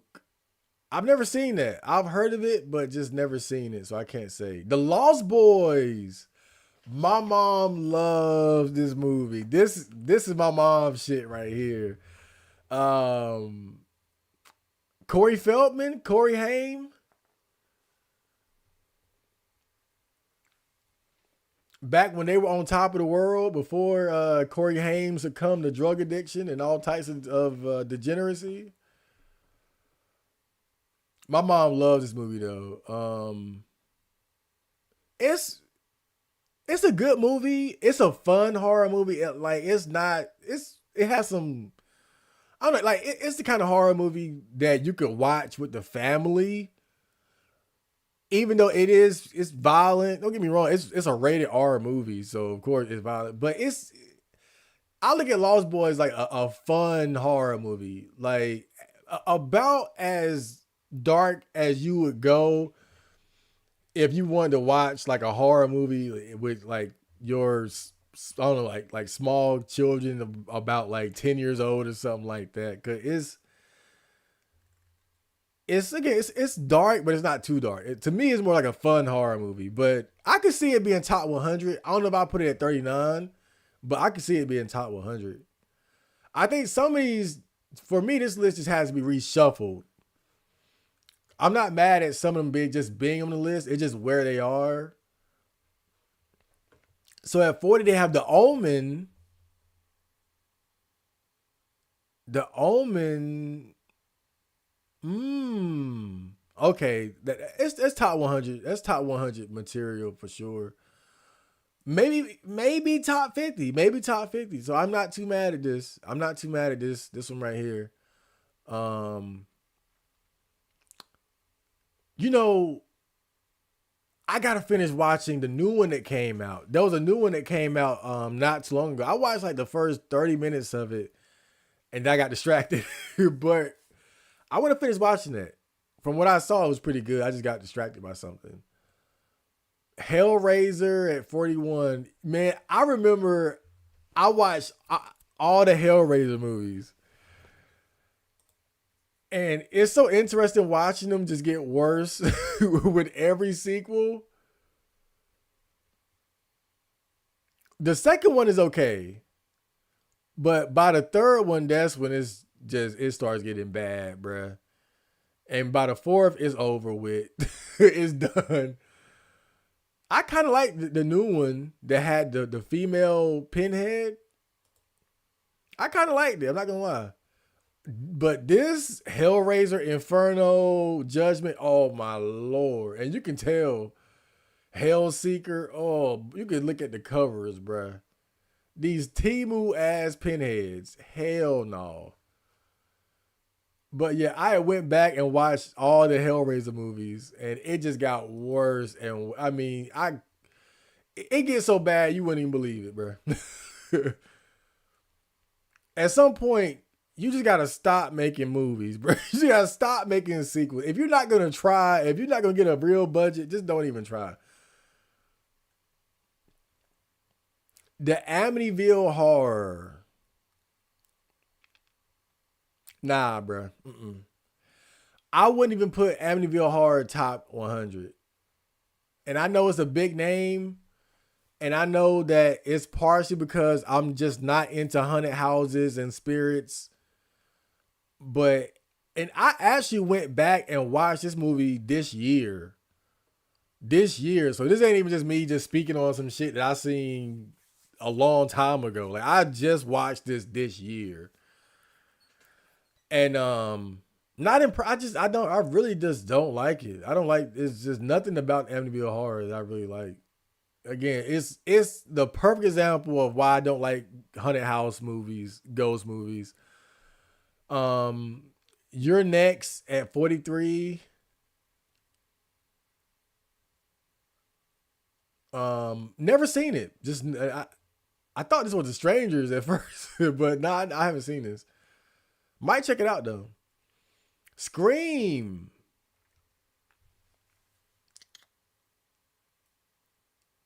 Mmm.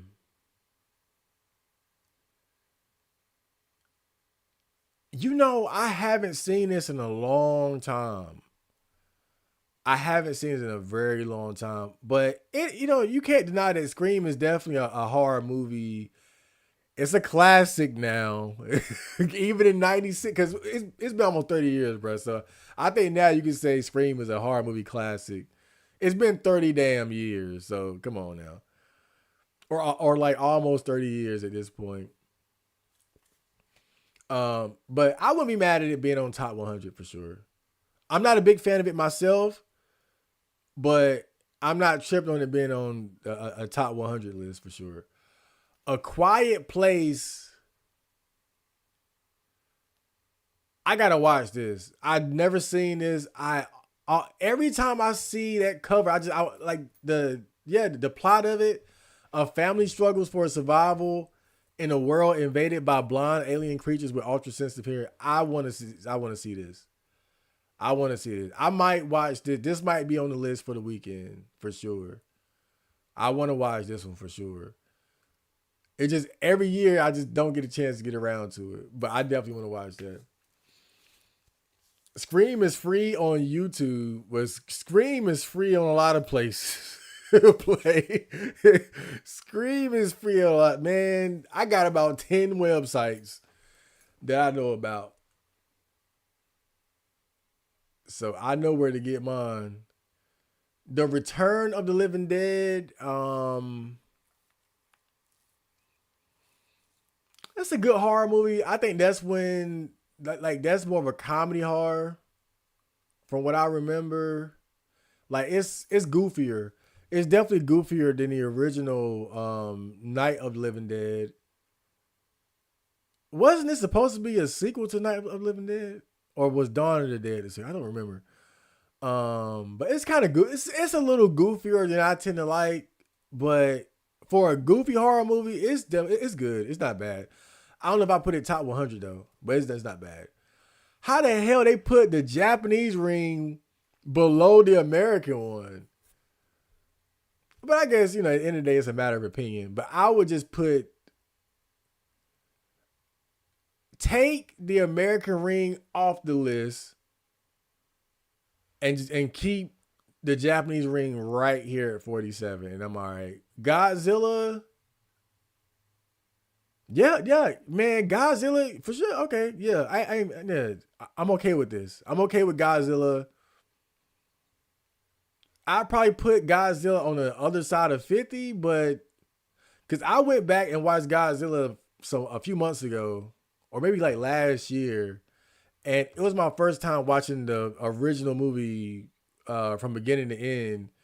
And I was impressed with the special effects at the time. Of course, it's dated. It's very dated. I mean, we're talking about a movie that's Well, this movie is almost 70, over 70 years old now. Lord damn. Mm. But one of the great monster movies for sure. Creature from the Black Lagoon.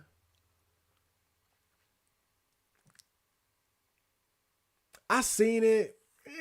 To me, honestly, kind of a mid old horror movie to be honest. I'm not too big on putting it this high. The Autopsy of Jane Doe. I've never seen that. The original Evil Dead. Man, this is, you got to give the original Evil Dead a lot of credit because this is one of the original like cabin in the woods movies. This is one of the originals. There was some before that. Don't get me wrong, like Screams of a Winter's Night. That's more of like a compilation, like a horror story compilation movie. But as far as like teenagers going to a cabin in the woods, um, yeah, but didn't I think Friday the 13th came before this? So it's not the first, but it's definitely one of the earlier ones. So for the rest of these, I'm gonna just kind of go through them fast. I don't want to spend too much time on this list. So let's go through the last 50.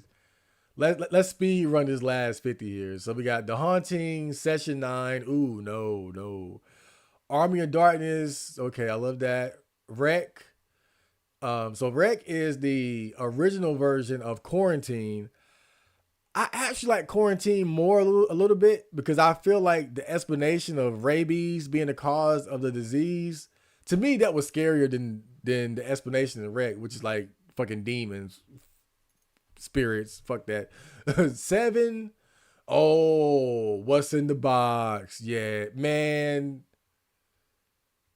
Seven might really be top 50, but you can't be mad at 56. Seven, hell, Brad Pitt, Morgan Freeman. Yeah, that's top tier.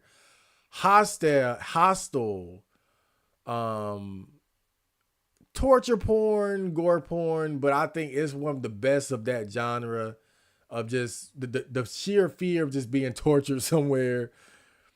Um, Good movie. Reanimator. I don't know if I've seen that. I think I have. I'm not sure. I might check it out over the weekend though. 'Cause actually had this on my list of things to watch, but I'm not. I feel like I might have watched it one time, or I might be thinking of something else. I'll see though. Aliens. That's the sequel to Alien. Yeah, it's a great movie. It's a great movie. Don't Look Now. Ooh, I really like this movie, but it's a slow burn, bruh. It's a slow burn. I like this movie, but you gotta be ready for a slow burn. But the payoff is worth it. But this is one of the slowest of burns. It's a long build up, but the payoff is worth it. And you gotta really pay attention to what's happening in the movie because they're like different signs that are like scattered throughout the movie to kind of lead you to what's about to happen.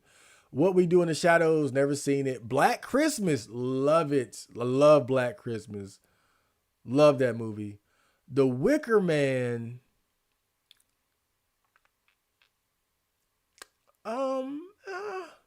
It's a good movie. It's a good movie. I'm not big on it. Maybe not top 100 for me, but it's a good movie. Bride of Frankenstein. I never seen that. I seen the original Frankenstein, but never seen Bride of Frankenstein. Phantasm. Interesting movie. I would say this is it's one of those like surreal type of horror movies. I like the vibe of it, but I'm not a big fan. The Fog. Every time I try to watch it, I fall asleep. Ju-on The Grudge. I just watched that last week, I believe. Didn't like it. Again, not really into ghosts. Nosferatu, never seen it. Gremlins, don't feed these motherfuckers after 12 o'clock, right? That's that movie. Haven't seen it in a long time. I don't know if I put it in top 100, but I do remember it being a good movie. Monster Squad, never seen it. The Descent, my mom, another mom favorite. But this is a really good movie. The Descent, really good movie. I think deserving of being on top 100.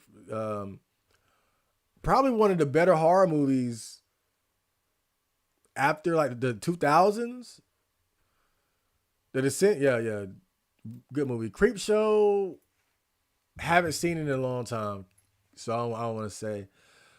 Train to Busan, that's a good movie. It's a good zombie movie. Very fun, but it's like a fun. It's a fun, almost like feel good. I mean, it's fucked up, but it's feel good too. It's kind of like it's fun in a sense of like watching the struggle for survival. Like they're like likable characters. You know, I feel like it's the kind of horror movie you can watch with like your kids if you're like that type of parent. Right. Like you might not want to show them Texas Chainsaw Massacre, but you can show them Train to Busan. It's like a fun zombie movie. Good Night Mommy, never seen it. Coraline, never seen it. Saw, okay, yeah, that's top 100. The Birds, never watched it all the way through. The Legend of Hell House.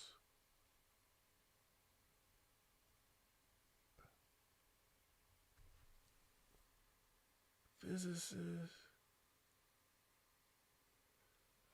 You know what? I wouldn't put it top 100, but Legend of Hell House is one of the few haunted house movies I actually like. Like if I had to recommend a haunted house movie, Legend of Hell House, I actually like that movie. The Strangers,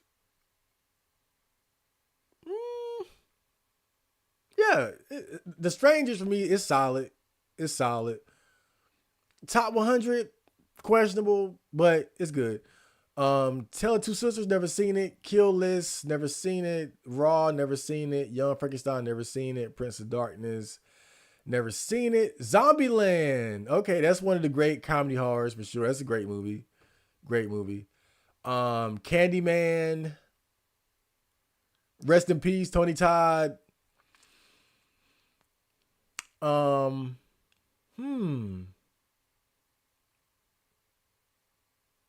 I like Candyman. I like it. I'm not a big fan though. Like I'm more of a like Tony Todd. I watch anything that Tony Todd is in. Like Tony Todd to me for me made this movie, but it is kind of in line with again ghost spirit killers, and I guess that's kind of what does it for me, or really doesn't do it for me. So you know I'm gonna just have to.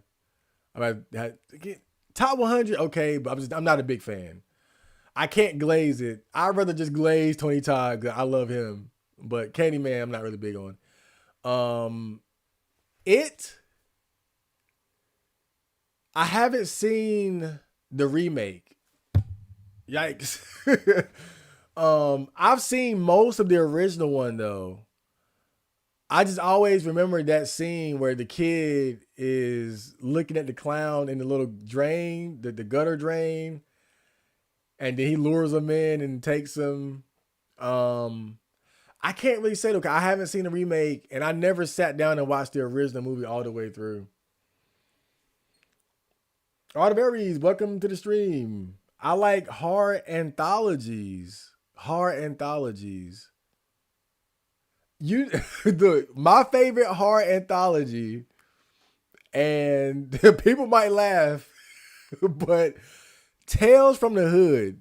Tales from the Hood that's probably my favorite anthology. Now, the Tales from the Hood sequels, terrible. I didn't see the third one, but the second one was horrible.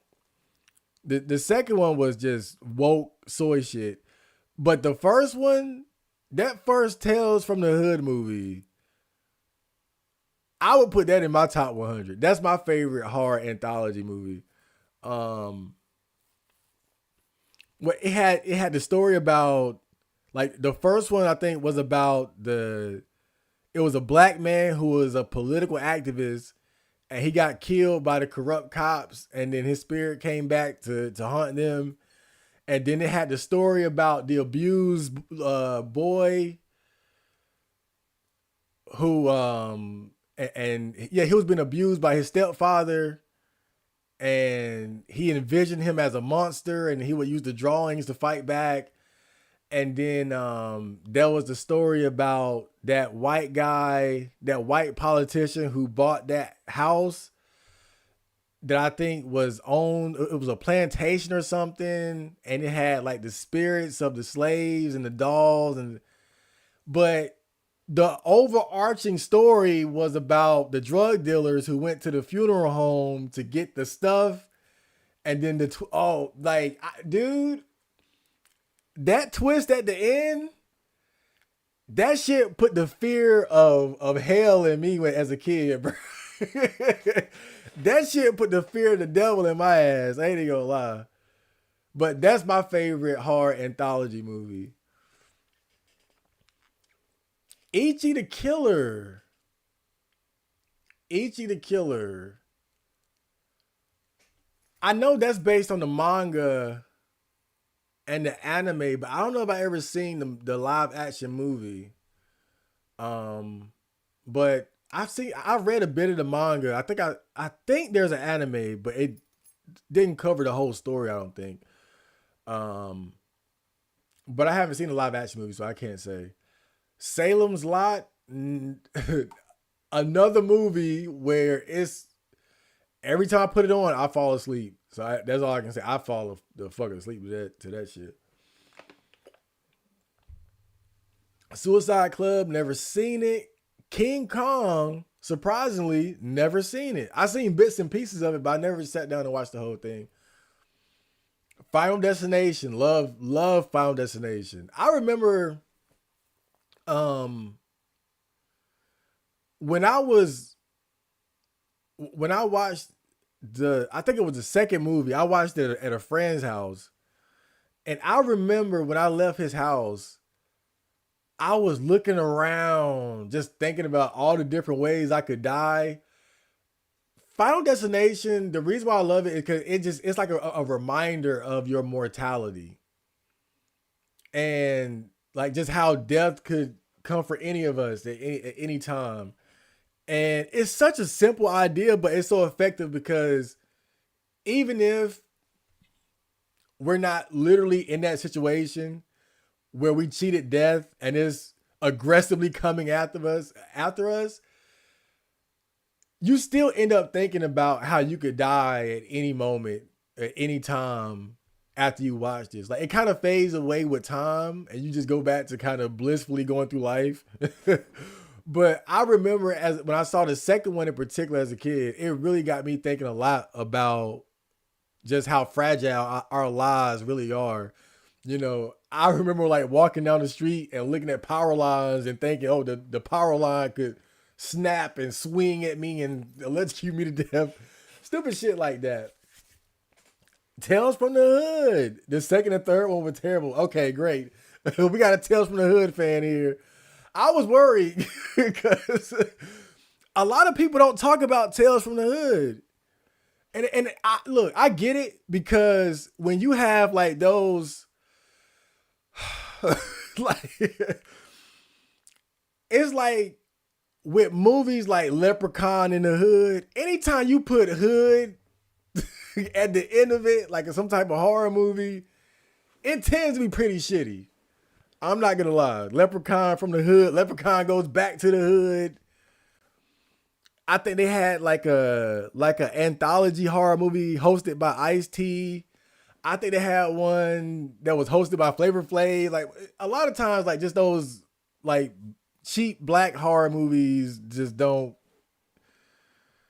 just not good. But Tales from the Hood, I think is actually pretty underrated. It's amazing that to me more people don't talk about it, but I guess because it really was like a black film. Probably just flew under the radar. But I think it's a legitimately good horror anthology movie. But maybe because a lot of the stories pertain to like black issues and things like that, maybe that's why a lot of people don't pick up on it. Event Horizon. So I've seen this years ago, many years ago. Um, I don't remember much about it though. I know it's like these people in space, and I think there's like they somehow get in touch with like a hell dimension or something, but I haven't seen it in a long time, so I can't really say. What we got? Friday the 13th, 6.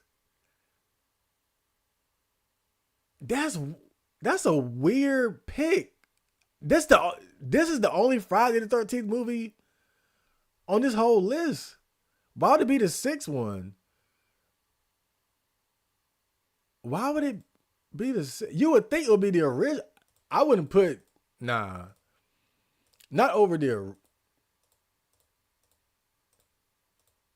Nah, It's a good movie. Don't get yeah, nah. Like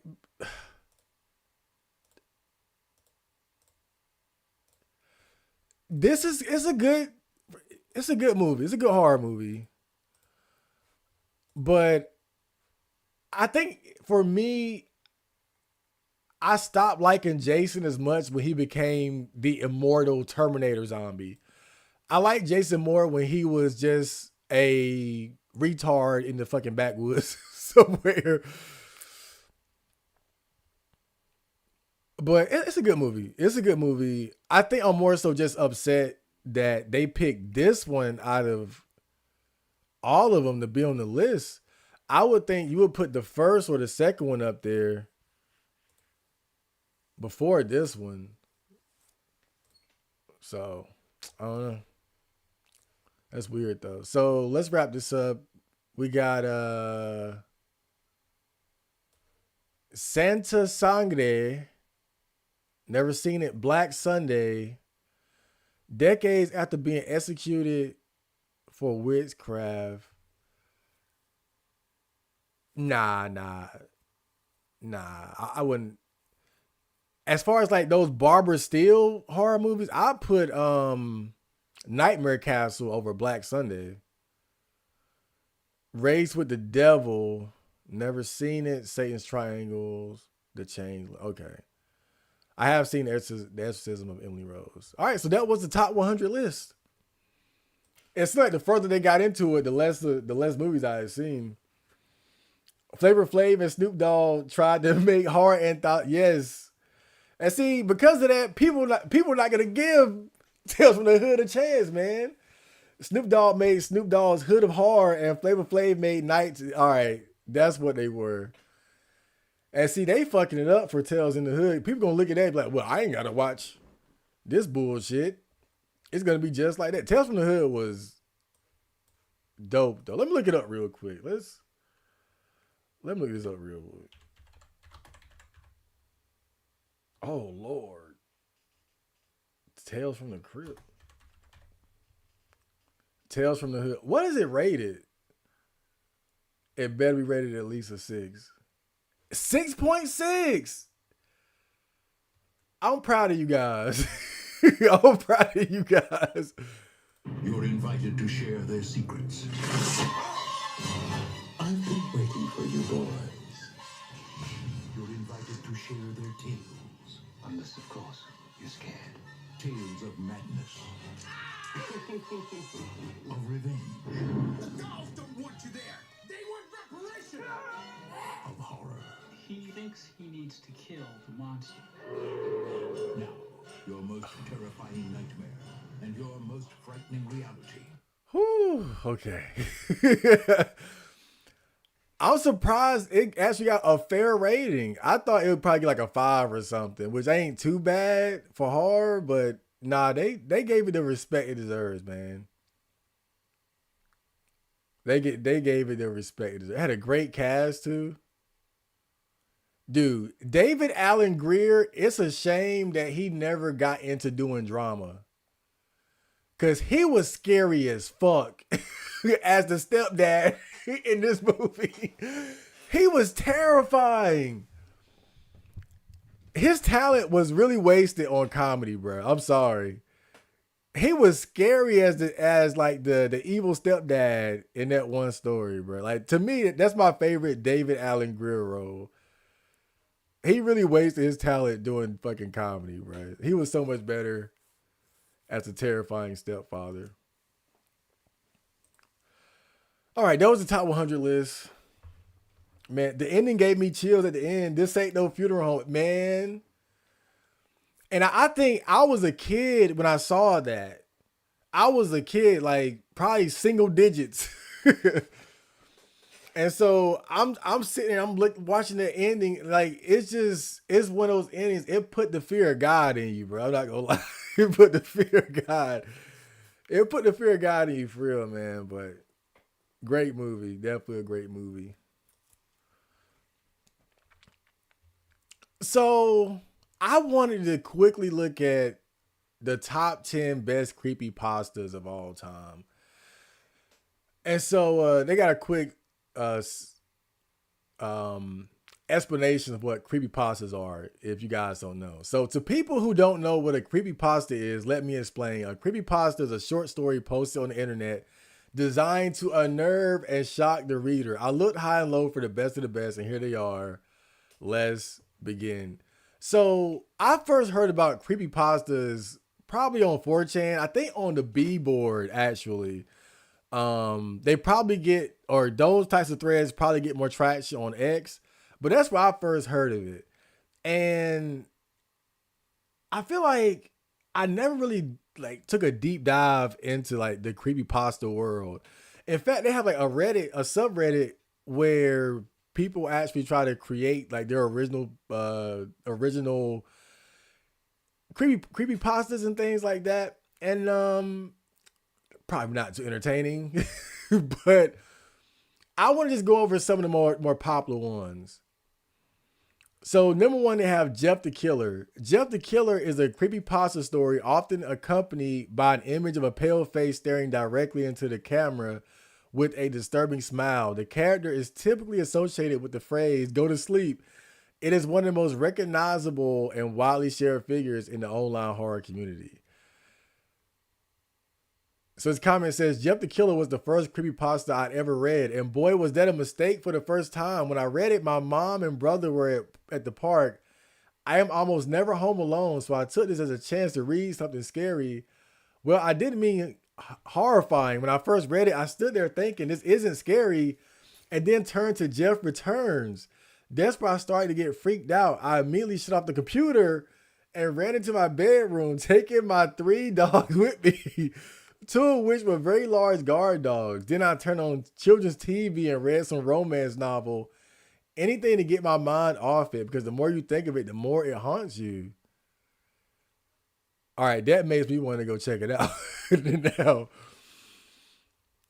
Number 2, Slender Man. The Slender Man is a fictional supernatural character that originated as an internet meme created by Something Awful Forums user Eric Knudsen, who used the pseudonym Victor Surge in June 2009. He's often depicted as a tall, faceless figure in a black suit associated with the abduction of children. But don't they have a Slender Man movie? Like, if they do, it's awesome that it started off as like the creation of some guy on the internet. Yeah. Now it's rated trash. It's rated garbage juice.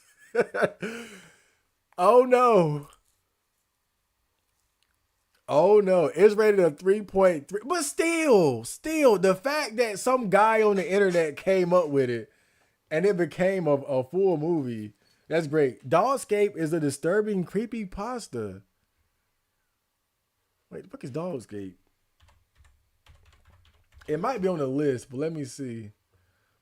What? Dogscape.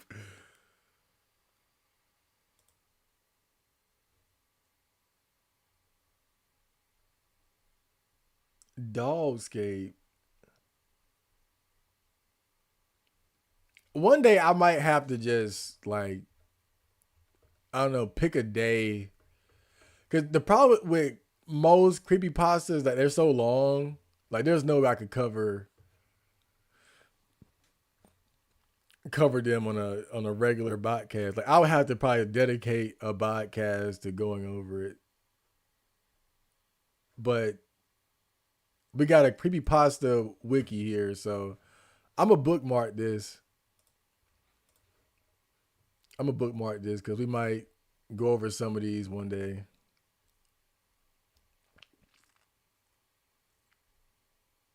New stories, Lady Ripper. I wish I was creative enough to come up with my own creepypasta. Art of Aries. Look, give me a quick rundown of Dollscape. Give me a quick. Give me a 1 minute rundown while I get back to the list here. Been Drowned is a video game themed creepypasta and alternate reality game created by Alex Hall, who is also known online as Jaducible. The story revolves around a haunted Majora's Mask Nintendo 64 cartridge possessed by a malevolent entity named Ben. It became popular for its use of eerie storytelling, modified game footage, and interactive web content. Ben is a figure who takes on the form of the Elegy of Emptiness statue of Link's human form in the title The Legend of Zelda Majora's Mask. The writer is terrified by this entity because it seemingly haunts the game cartridge in a way that makes the victim of this pasta feel alone, hopeless, and trapped. The reason this creepypasta belongs near the top is because it is a good read. It is very believable, contains videos. It is quite lengthy, and it goes into great detail with the characters, settings, and events, allowing you to paint a vivid picture in your head. I highly recommend this one. Yeah, so I might, in the future podcast, I might go over some of these, like Been Drowned. This looks very interesting, especially because it's video game related. So even though I've never been a big fan of Majora's Mask, it's like something that'd be interesting to get into. In Dollscape, it tells the stories of people living in the Dollscape. The Dollscape is Earth manifested into the parts of dogs. Instead of vegetation and earth, the world is made of dog flesh. All right, that sounds very silly. That sounds very silly. I'll take your word for it, though. For me, the best creepypastas are the gaming-related ones. So many after school hours watching YouTube about creepypastas. I'm assuming you meant after school. Yeah, I really only have surface level knowledge of creepypastas. The early ones weren't very elaborate. It was like stories that could be told in like 2 or 3 4chan posts. But then they started getting too damn elaborate where you got logs and diaries and journal entries worth books and movies worth of, and that's kind of when I backed out of it because they just got way too elaborate. And I'm not saying as a bad thing, but it's more so about my attention span at the time. Creepypasta started off as like just short stories that could be told in 1 or 2 4chan posts, and then they just turned into a whole world of his own, and I couldn't keep up. But definitely, I think in the future, I'm going to go over some of these in depth. The Russian sleep experiment. The Russian sleep experiment, my favorite, the only one, the Russian sleep experiment. I wouldn't be surprised if this actually happened. No matter what ranks above it, nothing else really matters because those stories probably can't exist. In my opinion, the Russian sleep experiment should be number 1. Think about it. Jeff isn't even that scary. That story is overrated. Come on, people. Slender Man, sure. He is scary partly because it's unfamiliar, but no, it doesn't feel like it could be real. Now look at the Russian sleep experiment and tell me that couldn't happen. Been Drowned, let's not even get into that. Jeff the Killer is just a kid who burned off his eyelids, had his face burned, and now he kills people. That's not all that creative. And honestly, let's not even start comparing it to the Russian sleep experiment. What is the Russian sleep experiment?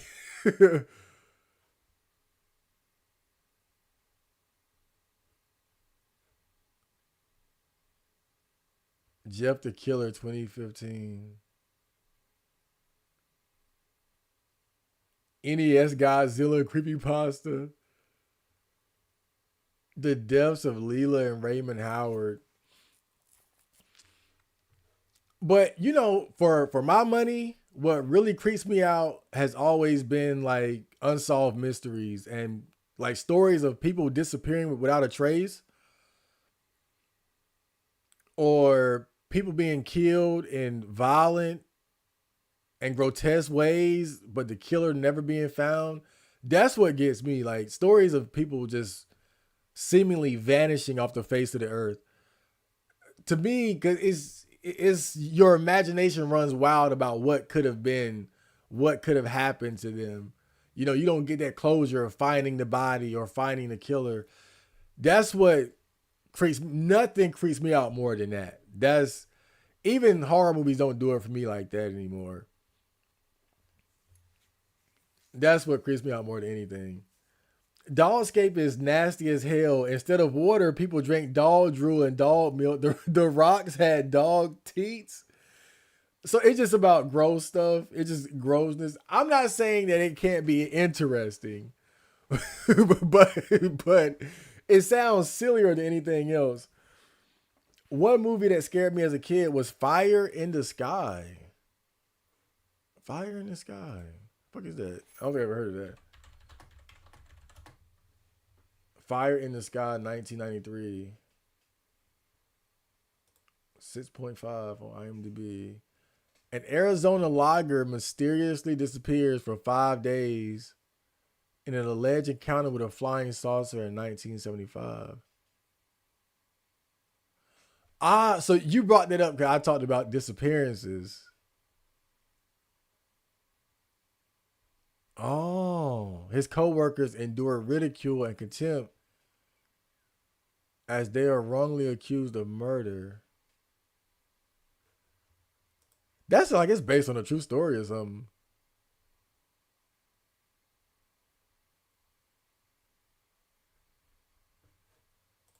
Fire in the Sky, true story. So it is.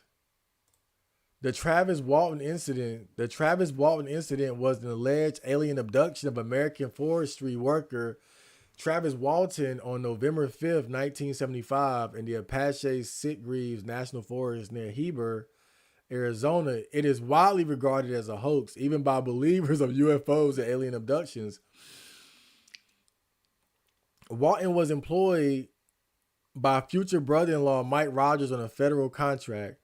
On October 20th, Rogers acknowledged in writing that the job had fallen seriously behind schedule and might not be completed by the deadline. That night, Walton and Rogers watched the UFO Incident, a movie about the alleged abduction of Barney and Betty Hill.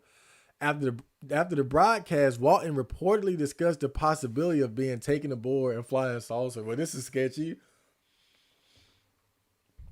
On November 5th, the crew reported Walton missing. They recalled driving back after sunset when Rogers stopped the truck and Walton walked into the forest towards an overhead light.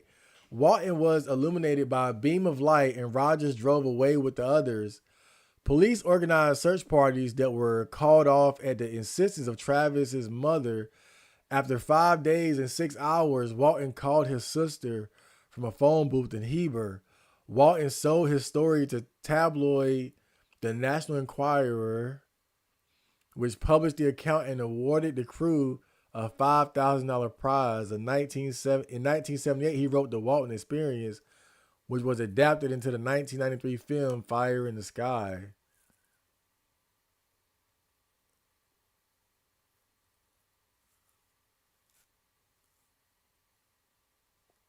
In 2021, Mike Rogers made a social media post renouncing his status as a witness to Walton's supposed abduction.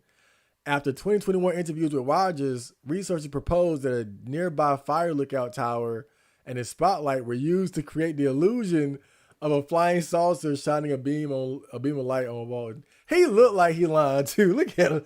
He looked like a fucking liar.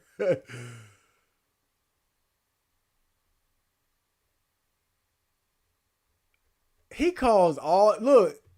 If it happened, then okay, good for him.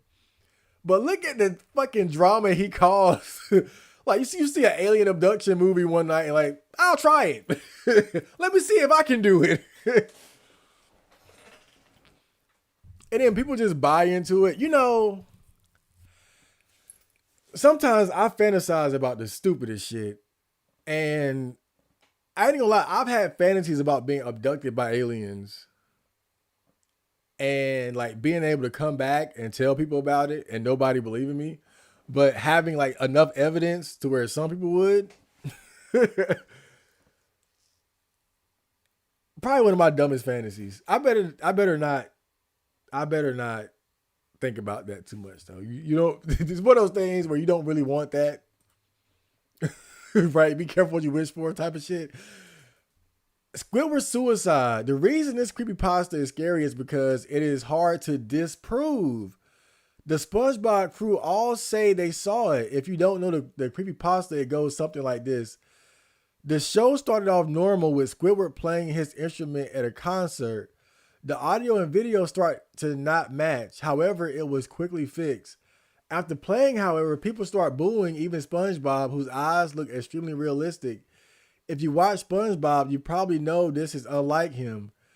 Squidward starts to look scared, then he screams. We were then treated with switches between Squidward and scary looking images. This goes on. What the fuck? What are you talking about?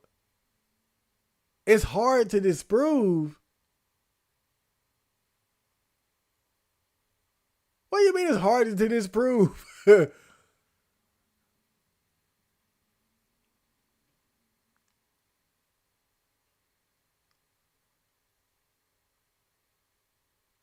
So it's supposed to be like a lost episode.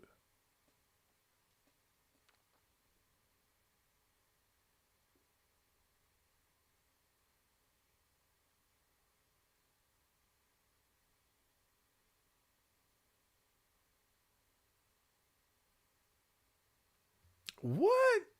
That's weird. Okay, that's another one for the list. That's another one for the list. Oh man. Also, gaming, urban legends, and myths were everywhere during early YouTube. Yes, yes. Because I think, those early creepy pastas, like, in fact, didn't that guy, look at this comment, what this guy said. He said, it's still one of my favorite creepy pastas ever. It also inspired me to write a few lost episode creepy pastas myself. So you see that, these early creepy pastas had an influence on people to start making their own. But the problem is, we're probably at the point where it's a bit oversaturated. People who don't really have the creative juices start trying to make stuff like this, and it kind of loses is what makes it special. But yeah, I see what you're saying. And then people start looking for mysteries where there are none. You start just stretching, you take little details or things that are off and you just start stretching it beyond anything reasonable. Back in the 90s, it was creepy. I watched that in Blair Witch with my family. I didn't see Blair Witch until years later, but I do remember being a kid when the Blair Witch Project was coming out. And at the time, I lived with my grandmother and my aunt and my older cousin. My older cousin was hot too. Damn. Lord. Oh man. But is it weird to have a crush on your cousin? I better not go there. But my older cousin at the time, like she was old enough to like understand the the Blair Witch Project, and so her reaction to it kind of scared me. I didn't get what I was looking at on the TV when I saw it, but like she was looking at it and talking about it like it was real. And I think that's kind of what fucked me up. Because I'm looking at her like, well, she believe it. I believe it. But I didn't really get to see the movie until like probably years after that. Like years and years after that. But I do remember it being advertised on TV. I just never got the chance to see it. Eyeless Jack. Eyeless Jack is the main antagonist of the creepypasta story titled Eyeless Jack.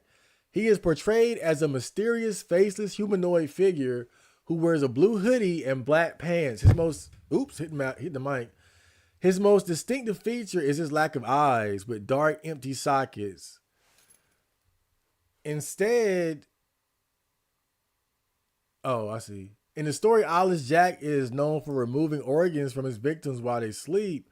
The character has become a popular figure in internet horror culture. He often appears in fan art, cosplay, and other creepypasta-inspired media. I mean, it sounds kind of generic, though. The Rake. That looks like the Fields guy, Wojak. They have proof this thing exists. Video, news, pictures is not something anyone would want to be real because of his blood-curdling appearance. This thing could possibly be an alien, but is kept known as an unknown creature for its looks. The Rake has very little information known about it. Its body position makes it seem this thing was hit by a car or something, and it has only appeared twice through video and been heard once. It may be deadly, but it's quiet, so it can eat. The Rake video. Come on now. Don't go there. The Rake video. Okay.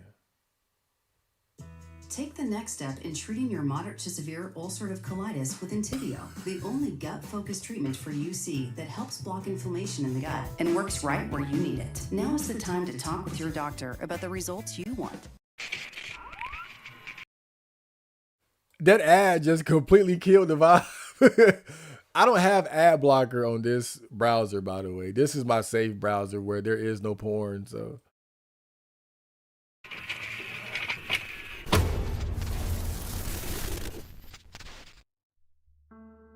Hello everyone, my name is Sir Spooks, and today we'll take a look at 5 terrifying sightings of the creature known as the Rake. The creature actually originates from a creepypasta by the same name, and since then, videos of creatures looking like the Rake have been captured many times. Whether it's real or not, it's always a lot of fun to look at creatures caught on camera. So let's start off the list.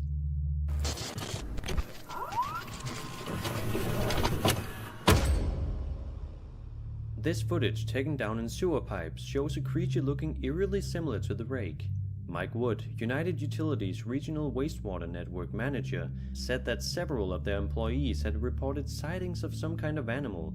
After reviewing the footage, they concluded that it certainly didn't look like a typical sewer cat. He also said that the animal could possibly be a domestic pet or an animal which had escaped from the zoo. So was it the Rake? Was it an... This footage taken down in sewer pipes shows... Bruh, that's so fake. I'm gonna call fake on that one. That looked like somebody made that in like some cheap animation program or something. Was a creature looking eerily similar to the Rake. Mike Wood, United Utilities Regional Wastewater Network Manager, said that several of their employees had reported sightings of some kind of animal. After reviewing the footage, they concluded that it certainly didn't look like a typical sewer cat. He also said that the animal could possibly be a domestic pet or an animal which had escaped from the zoo. So was it the Rake? Was it an alien or just a hoax?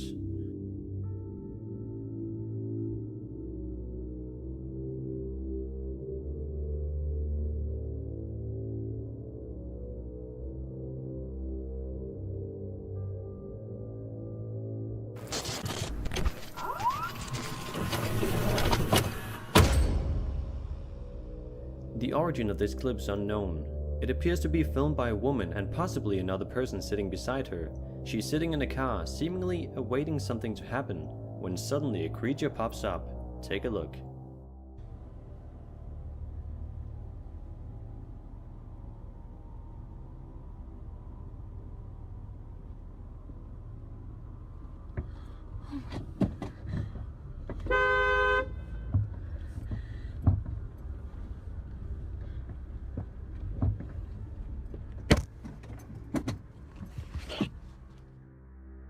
Could this be actual footage of the rake? Let me know. Well, I will say that one looked a little better than the first one. But then you have to ask, like, okay, well, who are these people that are filming it? Okay, like, can we interview you? You want to have a conversation with us? What do you think?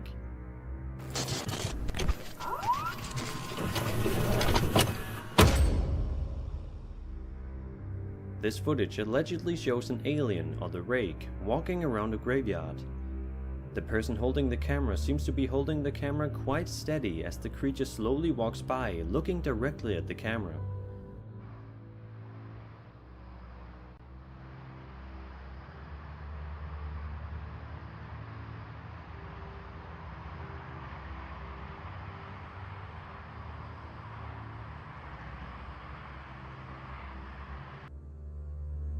The fact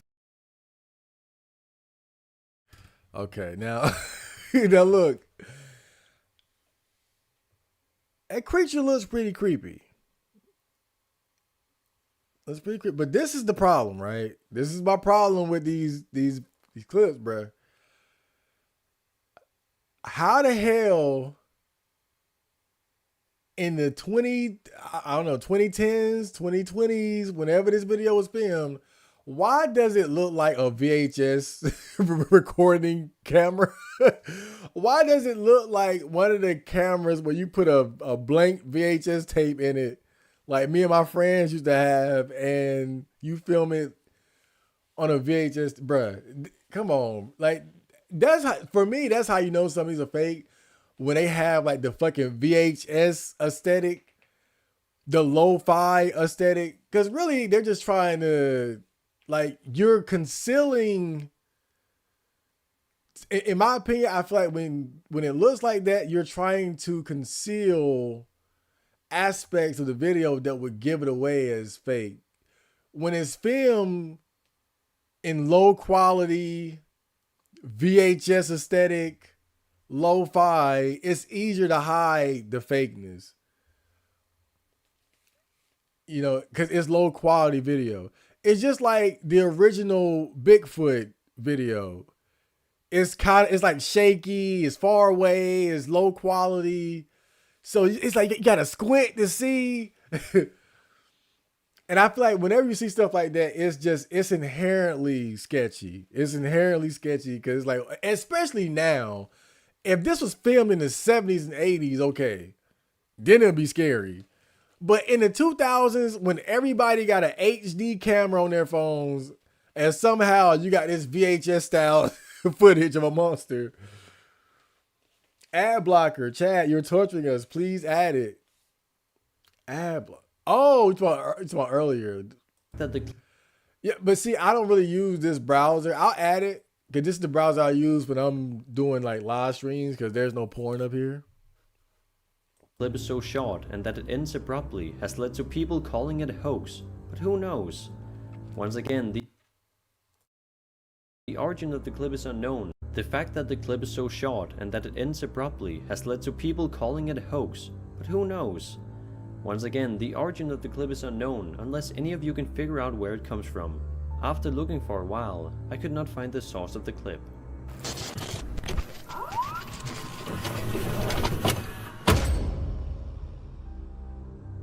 This video was captured in New Mexico in 2006 and was filmed by two men.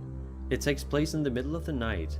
The camera quality makes it hard to know exactly what's going on, and since I don't speak the language, I don't know what they're saying either. Either way, the footage speaks for itself, so take a look. Timestamp 2006. Come on, bruh. I'm sorry. Whenever I see stuff like that, low quality, old timestamps, hoax. La última batería com queda. Hòstia, tio, és que pots flipar, eh? Mira, fota-li com amb la càmera, tio, que és d'aquí no veig res. Mira. Me cago en Déu. És que, tio, jo què sé, tio, semblen plumes, tio.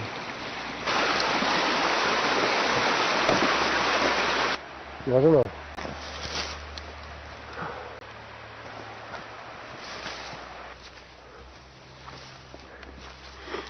Segur que sentim soroll. Home, tio, ja veus si he sentit soroll. Des de fa rato que he sentit soroll. Que sí, collons, que sí. Hòstia. Escolta. Ho sents o no?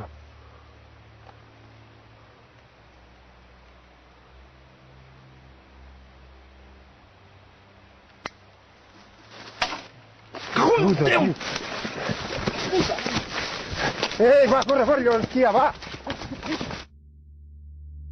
If you know anything about the origin of this clip, or what And nobody knows the origin. No interviews. Come on, man. Come on. That's the problem. I mean, and especially in the age of AI, stuff like this is gonna have a much less weight, man.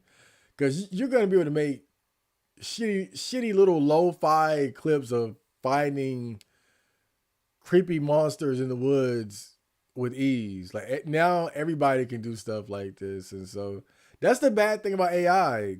You know, there are many bad things about AI as far as like faking things.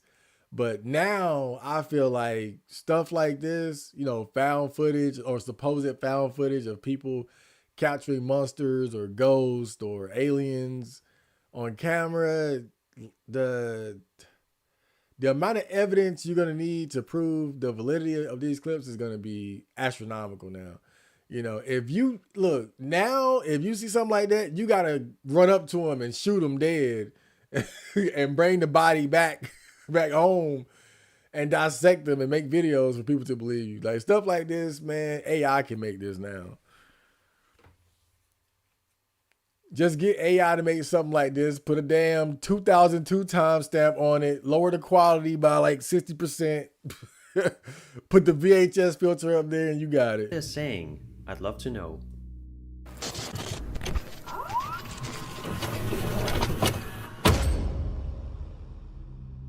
As stated in the video, this footage was captured on the 14th of July 2011 around 1:30 AM. The person holding the camera began to hear noises on his roof similar to the ones he had heard the night before. He went out with his camera and recorded this video. Since it was filmed with night vision, making out all the details can be hard, so keep your eyes peeled. Okay, I've been hearing some noises on my roof tonight. Hear that?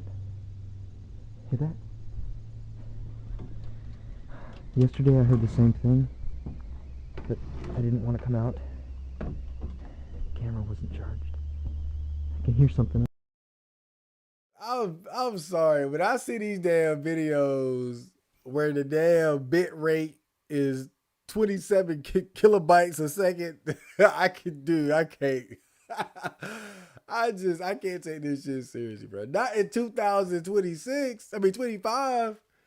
Damn, I don't know what year it is. Not in 2025, bro. I need all these cameras. Somebody got to have HD footage of a rake, a Wendigo, a reptilian humanoid, something, bro. I need HD quality in 2025. Somebody, bro. Hear that? Hear that?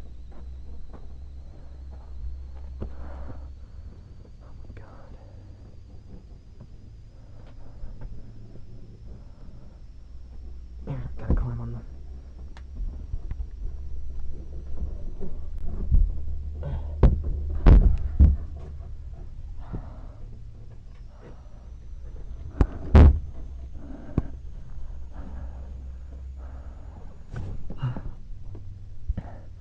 Climbing. These are the shingles.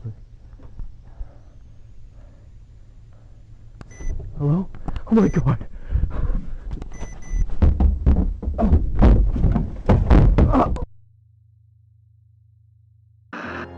And that was 5 sightings of the ray caught on camera. What other creatures do you want to see sightings of next?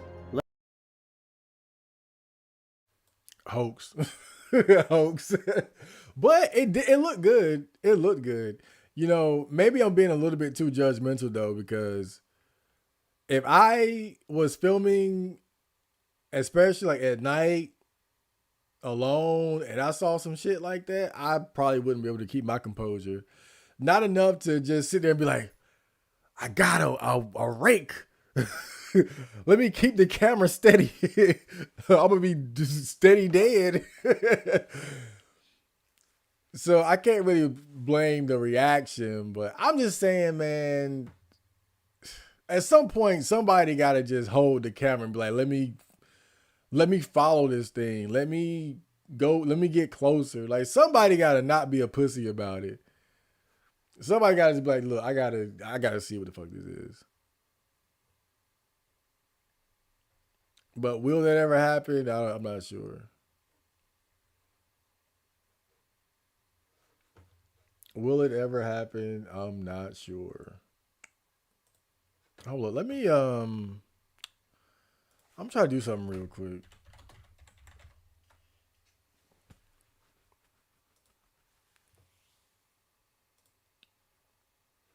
Let's see.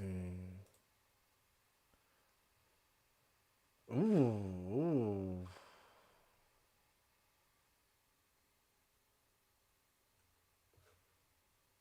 Oh.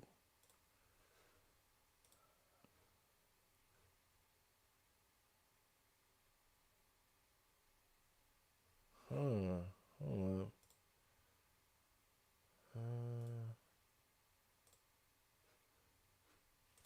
Let me see.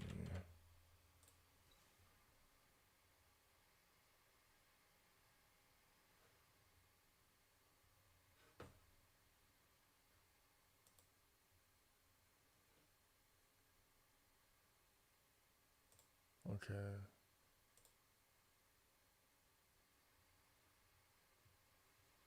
No, because the guy, he just mentioned ad block. I'm trying to put one on real quick. And my computer just went crazy the second I did it. Lord. I hope they want a damn virus. That shit just started saying, whoa. Let me see if I can find something real quick. There was a YouTube channel that used to cover like disappearances and shit. I don't know if they're still around. Oh no. They are.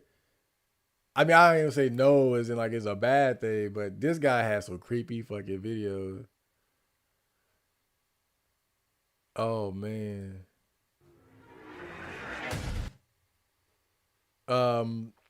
Fair use. Fair use, I should say. There's a YouTube channel called Criminally Listed, and he covers disappearances, murders, things like that. And so I just want to check one out real quick. I haven't watched this YouTube channel in a long time. But one of the best for these types of stories, because these are stories that get me because it's real and there's like an actual sense of mystery about a lot of them. So if you're really trying to get spooked, search up North Carolina case files, rake phone call. I'll keep that in mind. I'll keep that one in mind, Kimo.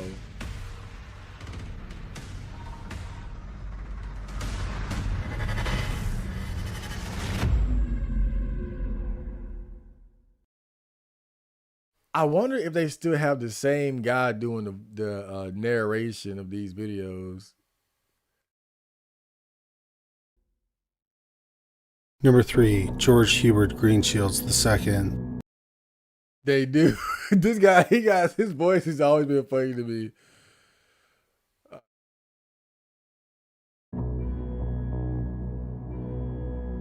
Guavaween was an annual Latin-influenced Halloween-themed festival celebrated in Tampa, Florida, particularly in the historic Ybor City district.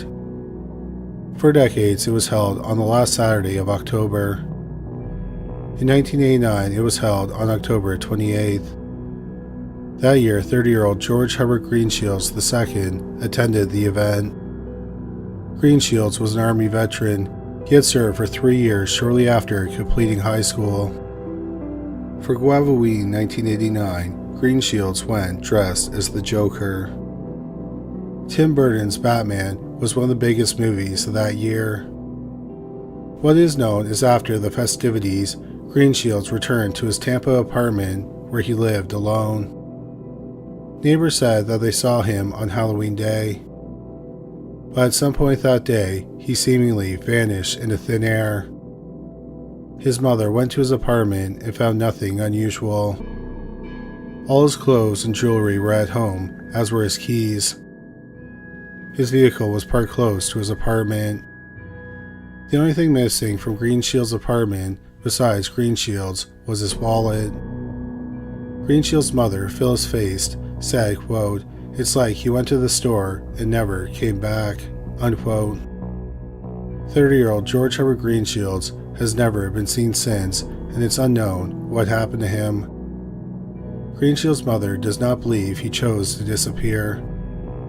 She said their family was close-knit. He had an older brother. Green Shields' father died when he was 15. His mother does not think he would leave and never talk to them again. At the time of his disappearance, Green Shields was on probation. 2 years earlier, in 1987, he was sentenced to 3 years of probation. He had been arrested for having Valium without a prescription. The judge didn't enter a formal verdict, provided that Green Shields completed his probation without a problem. Green Shields regularly checked in with his probation officer. The probation officer said that he never had a problem with Green Shields. The probation officer also found it odd that he had vanished. He said it'd be surprising if he absconded because of his probation, because he had been doing everything right and he was near the end of his probation. Initially, the police did not take Green Shields' disappearance seriously. They told Green Shields' mother that he was a 30-year-old man, and if he wanted to disappear, he could. So the police did not investigate his disappearance. His mother ended up hiring a private investigator. The private investigator spent 3 months, and they found no trace of Green Shields. About half a year after Green Shields went missing, close to Mother's Day, Green Shields' mother, Phyllis Feist, got a disturbing phone call. The caller said that her son's body had been seen floating in the Miami River. She received a similar call around October 1st, 1990, which was Green Shields' 31st birthday. It's unknown if the phone calls are connected to Green Shields' disappearance or if they were just cruel pranks. In the past 26 years, no trace of George Herbert Green Shields has been found. It's unknown what happened to him. His mother says she hopes he is still alive.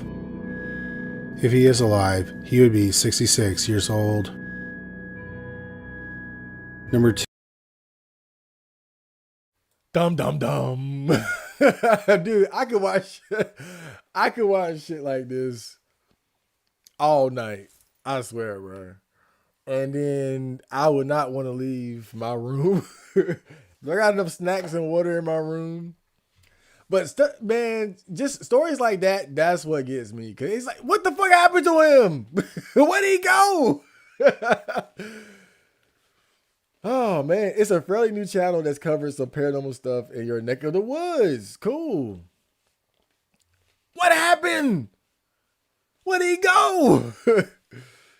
But you know what? I've heard people talk about how, like, there are these theories that serial killers like John Wayne Gacy or Jeffrey Dahmer had like connections to like CIA or government officials, like not like shaking hands with literal CIA, but like, look at it, right?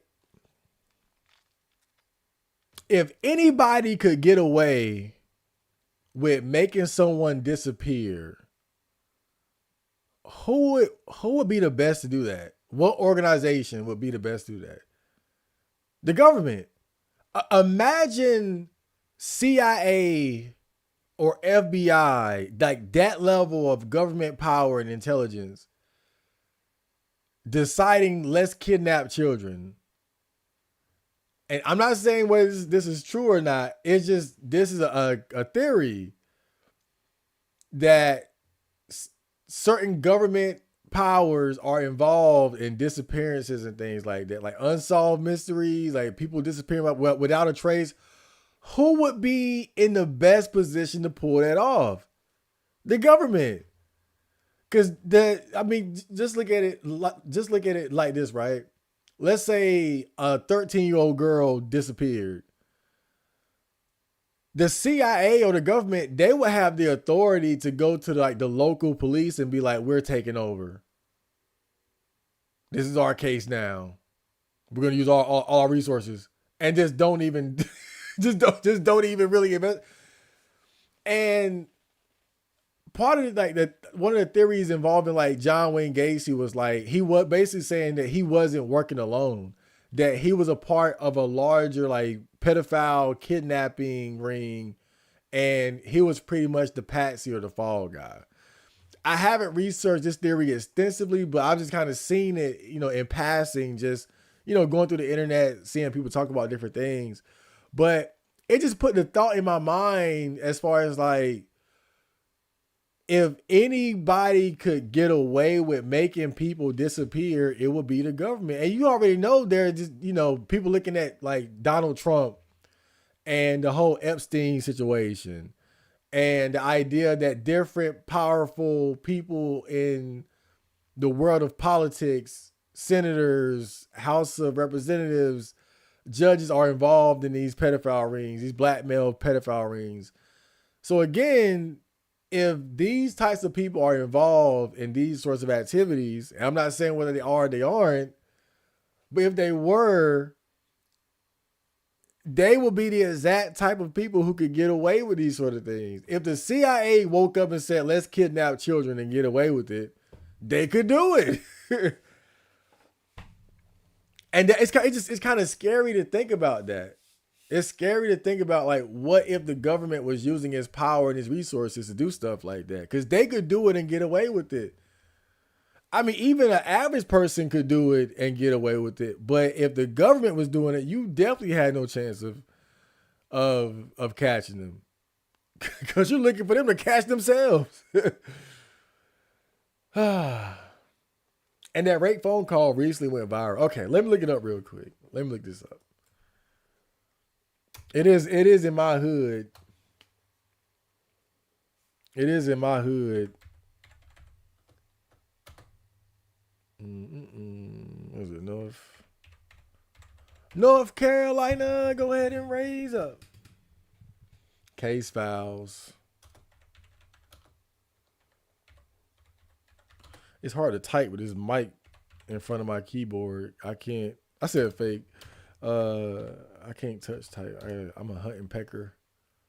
Real 911 audio dispatch call logs reveal Class A rape encounter in North Carolina. 600,000 views. This is a little long. This is just long as hell. Hold up. We got a abridged version. Where's the abridged version? Where's the short?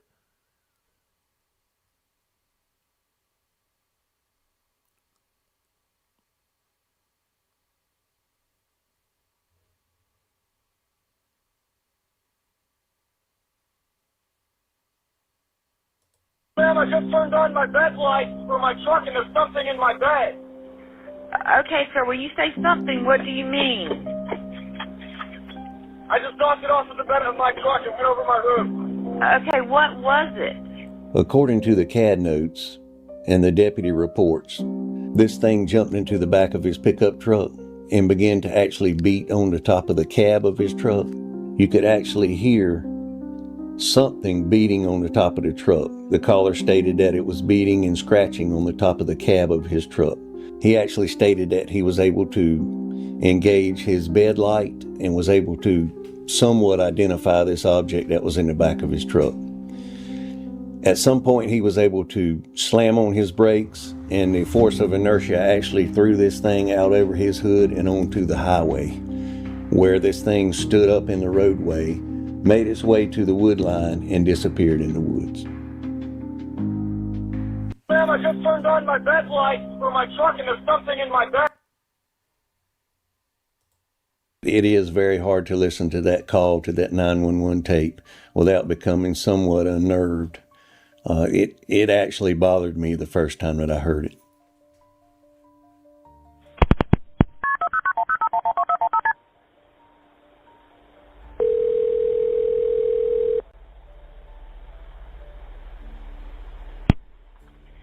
Tender County 911, what's the address of your emergency?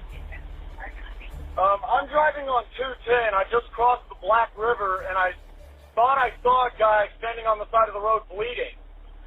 Okay, where are you at, sir? I'm on 210. I just crossed the Black River. I'm heading towards 53 East. I just passed Patriots Watch. Okay, so you're over near Morse Creek? Yes. Okay. And did you saw a man standing on the side of the road?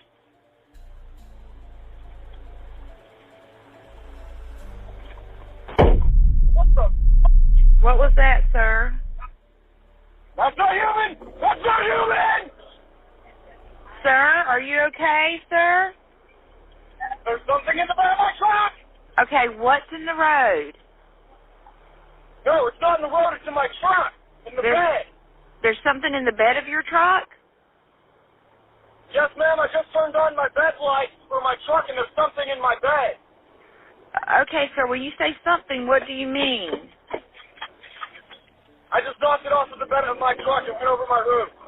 Okay, what was it? According to the CAD notes and the deputy reports, this thing jumped into the back of his pickup truck and began to actually beat on the top of the cab of his truck.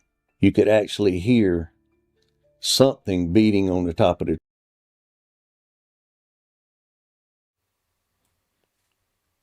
Okay. Interesting. Let me look at the comments. Literally driving right by Morris Creek right now. As the cop said at the end, you can hear the clawing and beating at the top of the truck. This dispatch lady is deaf. You can hear the growl when it jumped in. He should have drank 7 beers to do a Deltarune Asgore and hit the creature with his... Shut up. Absolutely terrifying. I would be scared. I'm glad that nothing happened to him. I can only imagine how he really felt at the moment, getting attacked by something like that in the dead of night while driving, and the only thing separating him from his rear windshield and a metal roof, and a thin one at that. As a North Carolina, I'm actually scared.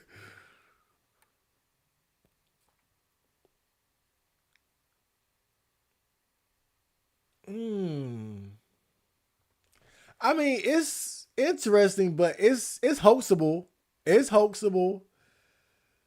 You can definitely set it up. You know, you could be driving and you could bang something on the roof of the car. You can have somebody in the bed of the car and then they hit the top of the car and scratch it. It's not impossible to set this up. I gotta be Mr. Skeptic first. I'm scared. Like, I've been looking at too much creepy shit tonight. I know I'm scared, but I don't want to leave my room until daybreak. I got 3 hours till daybreak. My doors are locked. Make sure my doors are locked. I'm good. Okay. I'm kind of overdosing on the spooky stuff. Ooh, okay. I sent this one. They also got an early vid of a supposed rake in a guy's porch.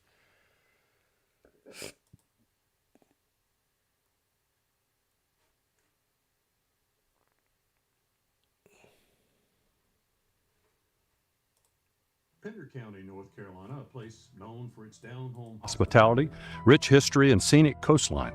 But beneath the charm lies something far less inviting, something most don't know about. Hidden in the quiet pine forest and rural back roads are stories whispered by locals, tales of the unexplained, and sometimes the unimaginable.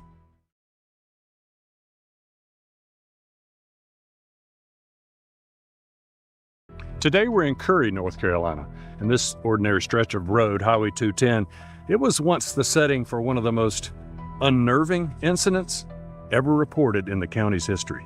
A man was making his way home, driving the rural back roads of Pender County. In a 911 call just minutes later, a driver reported what he believed was a man bleeding on the side of the road. Pender County 911, what's the address of your emergency? I'm driving on 210. I just crossed the Black River, and I thought I saw a guy standing on the side of the road bleeding. He told Pender County Dispatch that he'd been traveling somewhere between 55 and 60 miles an hour, making it difficult to clearly identify what he thought he had seen. But then just seconds after the call began, his evening took quite a turn. I'm kind of in the middle of the woods at the moment. Yes, sir. I'm familiar with the area. What the? What was that, sir? That's not human! That's not human! Sir, are you okay, sir? There's something in the back of my truck!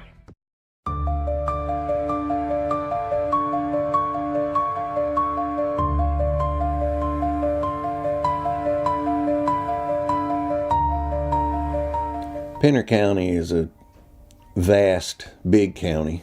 We've got around 900 square miles. On the east part of the county, we have the Atlantic Ocean in a more populated area. We have rivers that come through our county. And then we have what I call the country, which is the western part of the county. And that's where the area of Curry and the Moores Creek National Battlefield is located. Our office has somewhere around 160 some employees. We have about 90 sworn deputies and about 13 detectives.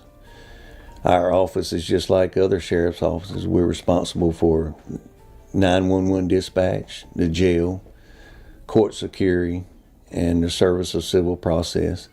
And we Yeah, so I think that's the same guy that we saw in the short. They also, no nut, no nut November. I'm not doing no nut November this year. I think I'll do a different task. We do answer calls for the public when we get those. Curry is Let me see.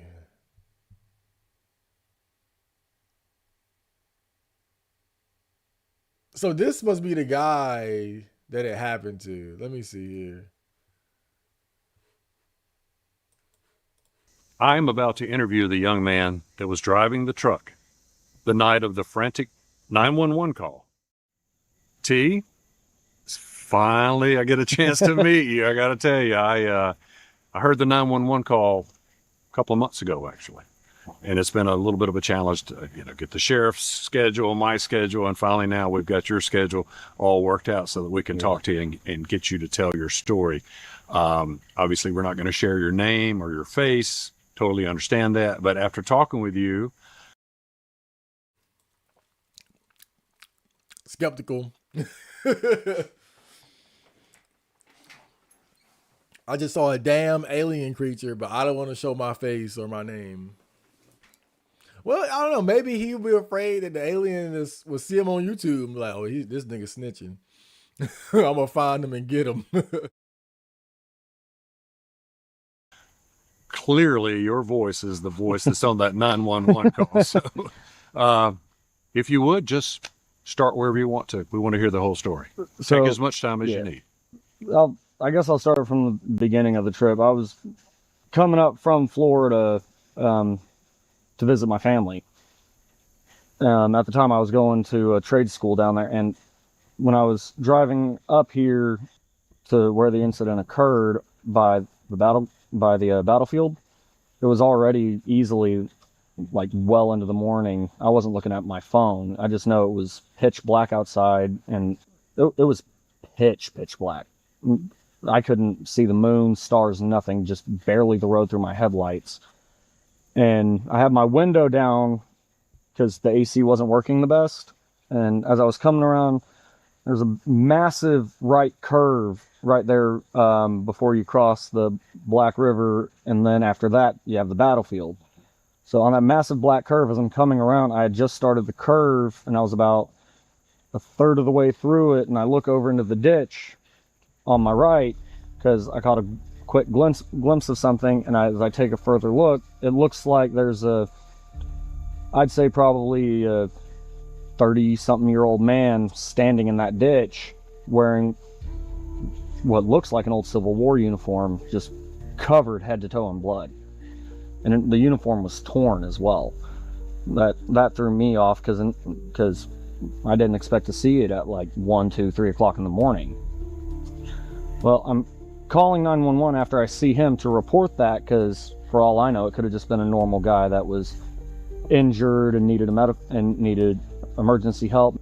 It looked like what had happened is he hit his head on something. Okay. And the blood was just pooling down over his face and torso. Okay.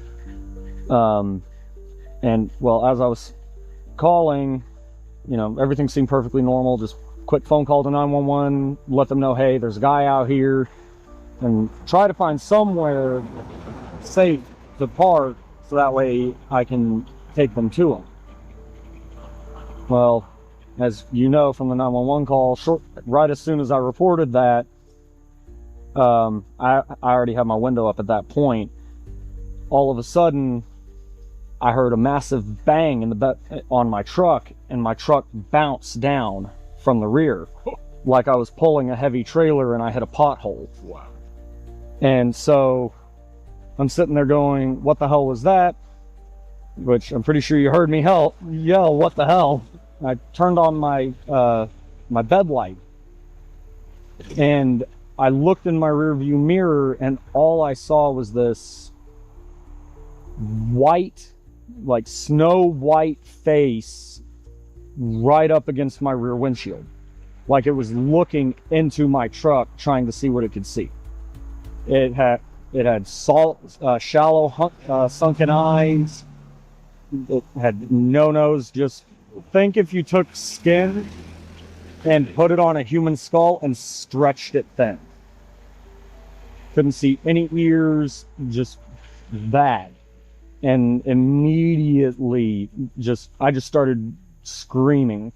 I didn't realize until afterwards that I had said that's not human on the call, because it was just the first thing I started screaming, because I was terrified. I didn't have my firearm with me, nothing. All I had was a wood splitting.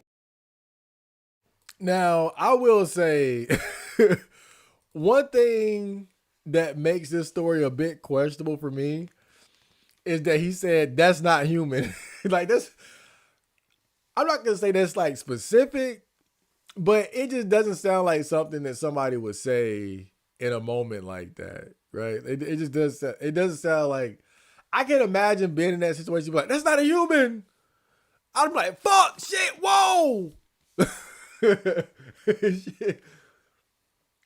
What the fuck? Like, and look, different people respond to situations differently, obviously.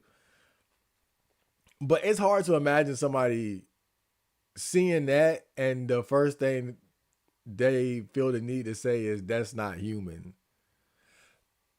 In that kind of a moment, because of the panic, like, if it was a different situation, if it were me and a friend and we were filming, let's just say we were filming, and then he's like, yo, what's that? And then I moved the camera to start filming it, and we're looking at it like, bruh, that's not human. That's something you would say in a calm situation where you got time to analyze and look and question what it is. I feel like in a more frantic situation, you wouldn't say something like that. That's not a human. That's not a human. It's some sort of extraterrestrial rake. Every word for most people is gonna be what the fuck. What the fuck? Like different variations of what the fuck. Oh shit. Ooh, oh my God. Jesus Christ. I don't know, but getting police reports and the sheriff to do an interview ups the credibility for me, because that's time and resources that are being used. It depends. it really depends, because some people really are attention seekers. Some people are attention seekers and like to cause a bit of a spectacle. It's not beyond people to go the extra mile to do something like this. I'm not putting it above human beings to set something like this up for a spectacle. And I'm not saying whether it's true or not. It's just I'm looking for the holes. I gotta play the skeptic here. I'm a skeptic first and a believer second. I think that's just my stance. I'm looking for the holes. I'm looking to prove it's a hoax. Like, I always gotta question shit like this. You know, I want to believe it more than anybody else, but I gotta be a skeptic first, for sure. I'm always looking like, what's going on here? You know, but it's not impossible to set this situation up. That's the first thing, though. This isn't like enough evidence about, okay, he couldn't have set this up. And human beings are just silly enough to want to set something up like this. It's just the way people are. Like, you got so many alleged UFO sightings, alien sightings. I mean, look at all the, like, just the sheer number of supposed videos that you can find on YouTube where they're allegedly capturing footage of an alien or a creature or a chupacabra, whatever the case may be. And most of them are deliberately fake. There's probably some real ones scattered in there too. But most of them, and I think that kind of just shows what people are willing to do. But I will say, getting the police involved, calling 911, it is extra. Like, you gotta really be dedicated to do that. You got to be dedicated, because you can get in trouble for misusing 911 for a prank or something like that. So you got to be a little dedicated to take it that far.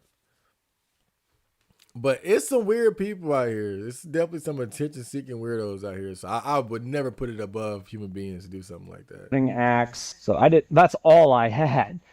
So, and my truck is loud as is, and it picks up speed fairly easily. Well, my truck at the time, it had a gas-powered 6-liter V8 Vortec on it, and it was a proper dual exhaust, hence why I had the window up, because that truck is nice and loud. Okay. Well, I'm doing in between like 55, 60 miles an hour when this happens, and I just stomped on the gas for a second. When I looked at the speedometer before I slammed on my brakes, I was doing maybe 80. And I slammed on those brakes with all my might, and I went from like 80 miles an hour down to like 35 in just like a couple of seconds. And all I see is this super scrawny long body just fly over my truck in a ball rolling. And as I'm... Okay, that's... For me, is going to be the next hole in the story. The way he described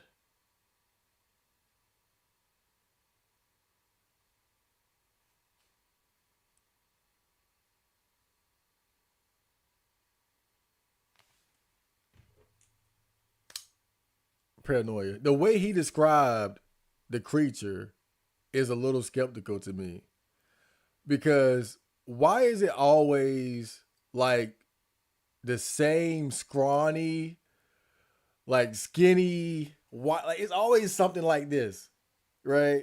Why is always got to be something like this? You never see people describe the creature or alien like fat, bulbous, big head. You know, it's always, or it could be similar because it's the same type of creature, but it's just weird to me that these types of situations is like, for some reason, it's always like some scrawny, like bendy type of creature. Like it's a similarity there. But you can also say that that's more proof than not because maybe people are seeing the same type of creature. Like maybe it's something that is like around that we're not quite aware of yet. So it might not, it doesn't necessarily have to be proof that people are lying. I just find it strange that the description or the way people envision these types of creatures seems to be oddly similar. But that can be evidence proving the point as opposed to evidence against it. Just depends on how you look at it. I then swerve to the left and get back in the travel lane, and I floor it. And as I'm swerving to the left, I see it stand up, and it is easily taller than that truck. No way. I'm 5'10". The truck is about 2 inches taller than I am. And this thing was easily like maybe 7 feet. Wow. And as I pass it, I look in my mirror and I see it bolt to the left into the woods, and it looked like some, I don't even know what the hell, because it looked like somebody took a normal human and stretched them out, starting with the limbs. Wow. It like abnormally long legs and arms, and it just took off into the woods. And I just said, nope, I'm out of here. I'm not staying to figure out what this is.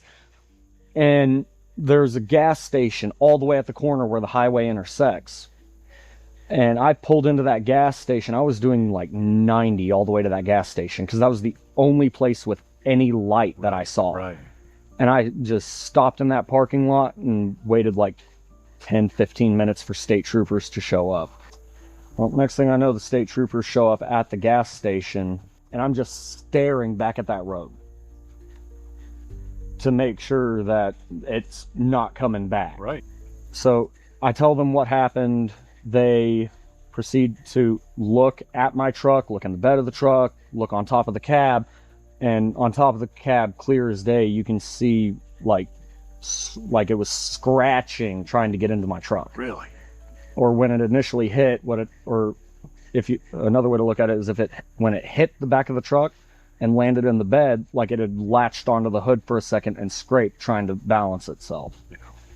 And you could see that clear as day. I mean, there was a couple of scratches from like squirrels and tree branches, but those stuck out because it looked like it had landed like this and just ripped backwards.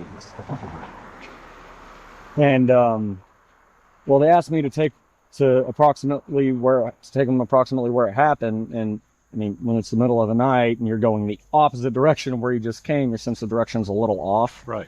So I took them back to Well, he just said that you could see on the top of the truck where the creature was scratching at. I would like to see some pictures. Do they have pictures of the truck? That's a good point. Hold up now. Now maybe they won't show it in this video. But North Carolina rake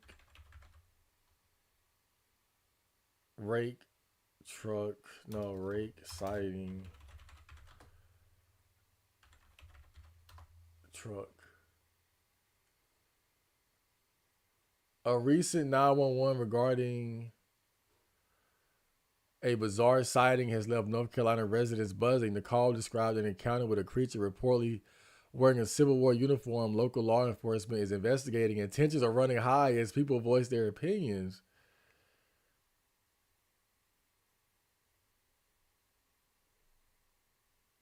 Yeah, he just said that there were like scratches on the top of his truck. Now, of course, he could make the scratches. He could fake that.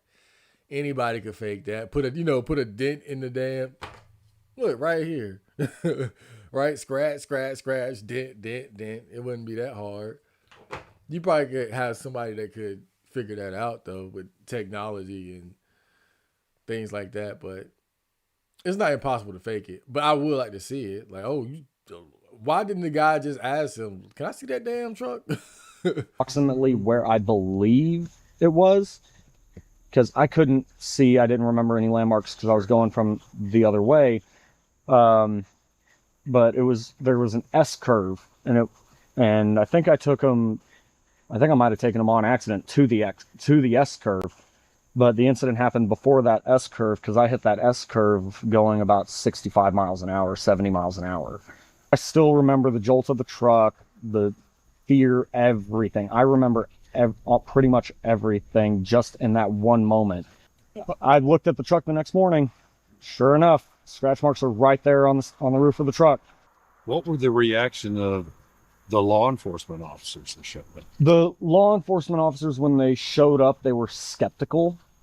Although now they might not be as much, but at the time, the troopers especially seemed skeptical. Parks and Wildlife, when they flew the drone, they seemed more curious than anything, and EMS was more like, okay, are you okay? And they went and looked for the other guy and couldn't find him. So the state patrol were there, yes. EMS, yes, wildlife, and the sheriff's department. Yes, I guess because we interviewed the sheriff, so he had deputies out. And I think one of them might have broken off after the initial contact with me, but I know one of them was with me because I was still in fight or flight when they told me, "Hey, can you go back and show us?" Because I did not want to go back at all. I don't blame you at all. I don't blame you. I still refuse to drive through that area at night because I don't know what I saw. I don't ever want to see it again. For years, the residents and people out there in the Curry area near the battlefield have reported seeing things and hearing things that they couldn't exactly understand. The Moores Creek National Battlefield does sit well off the roadway. Okay. Mildly interesting. I didn't know North Carolina was so interesting with so many damn supernatural case files, a terrifying dog man encounter here.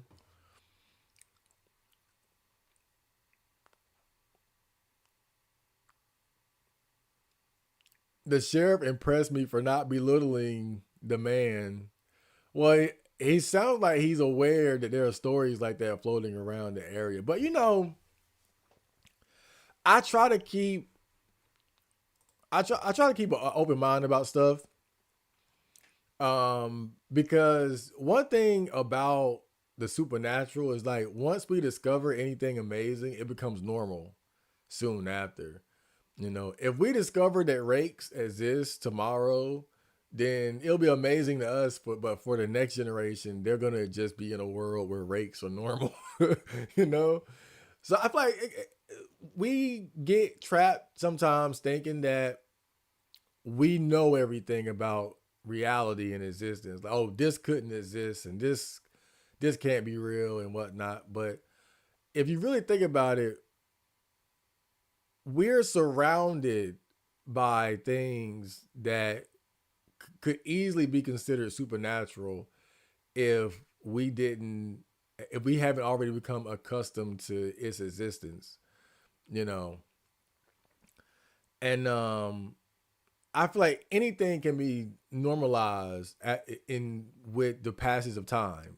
Rakes, ghosts, whatever. So if we discover ghosts and spirits or rakes or Squidward committed suicide, or aliens, yeah, it'll be amazing at first. Bigfoot, it'll be amazing at first, but after that, especially for the generations that come after us, they're going to be in a world where it's normal. So it's not going to be amazing to them. And when you look at life like that, I think it helps you keep a more open mind. It helps keep a more open mind about things. So I try not to I don't want to be dismissive of these types of experiences. It's just that I just feel like there are too many ways to gather and collect evidence. Like with everybody having high definition cameras on their phone and everybody having those phones, but we're still getting VHS style and quality footage of monsters and creatures and ghosts. It just don't make no sense. I need more.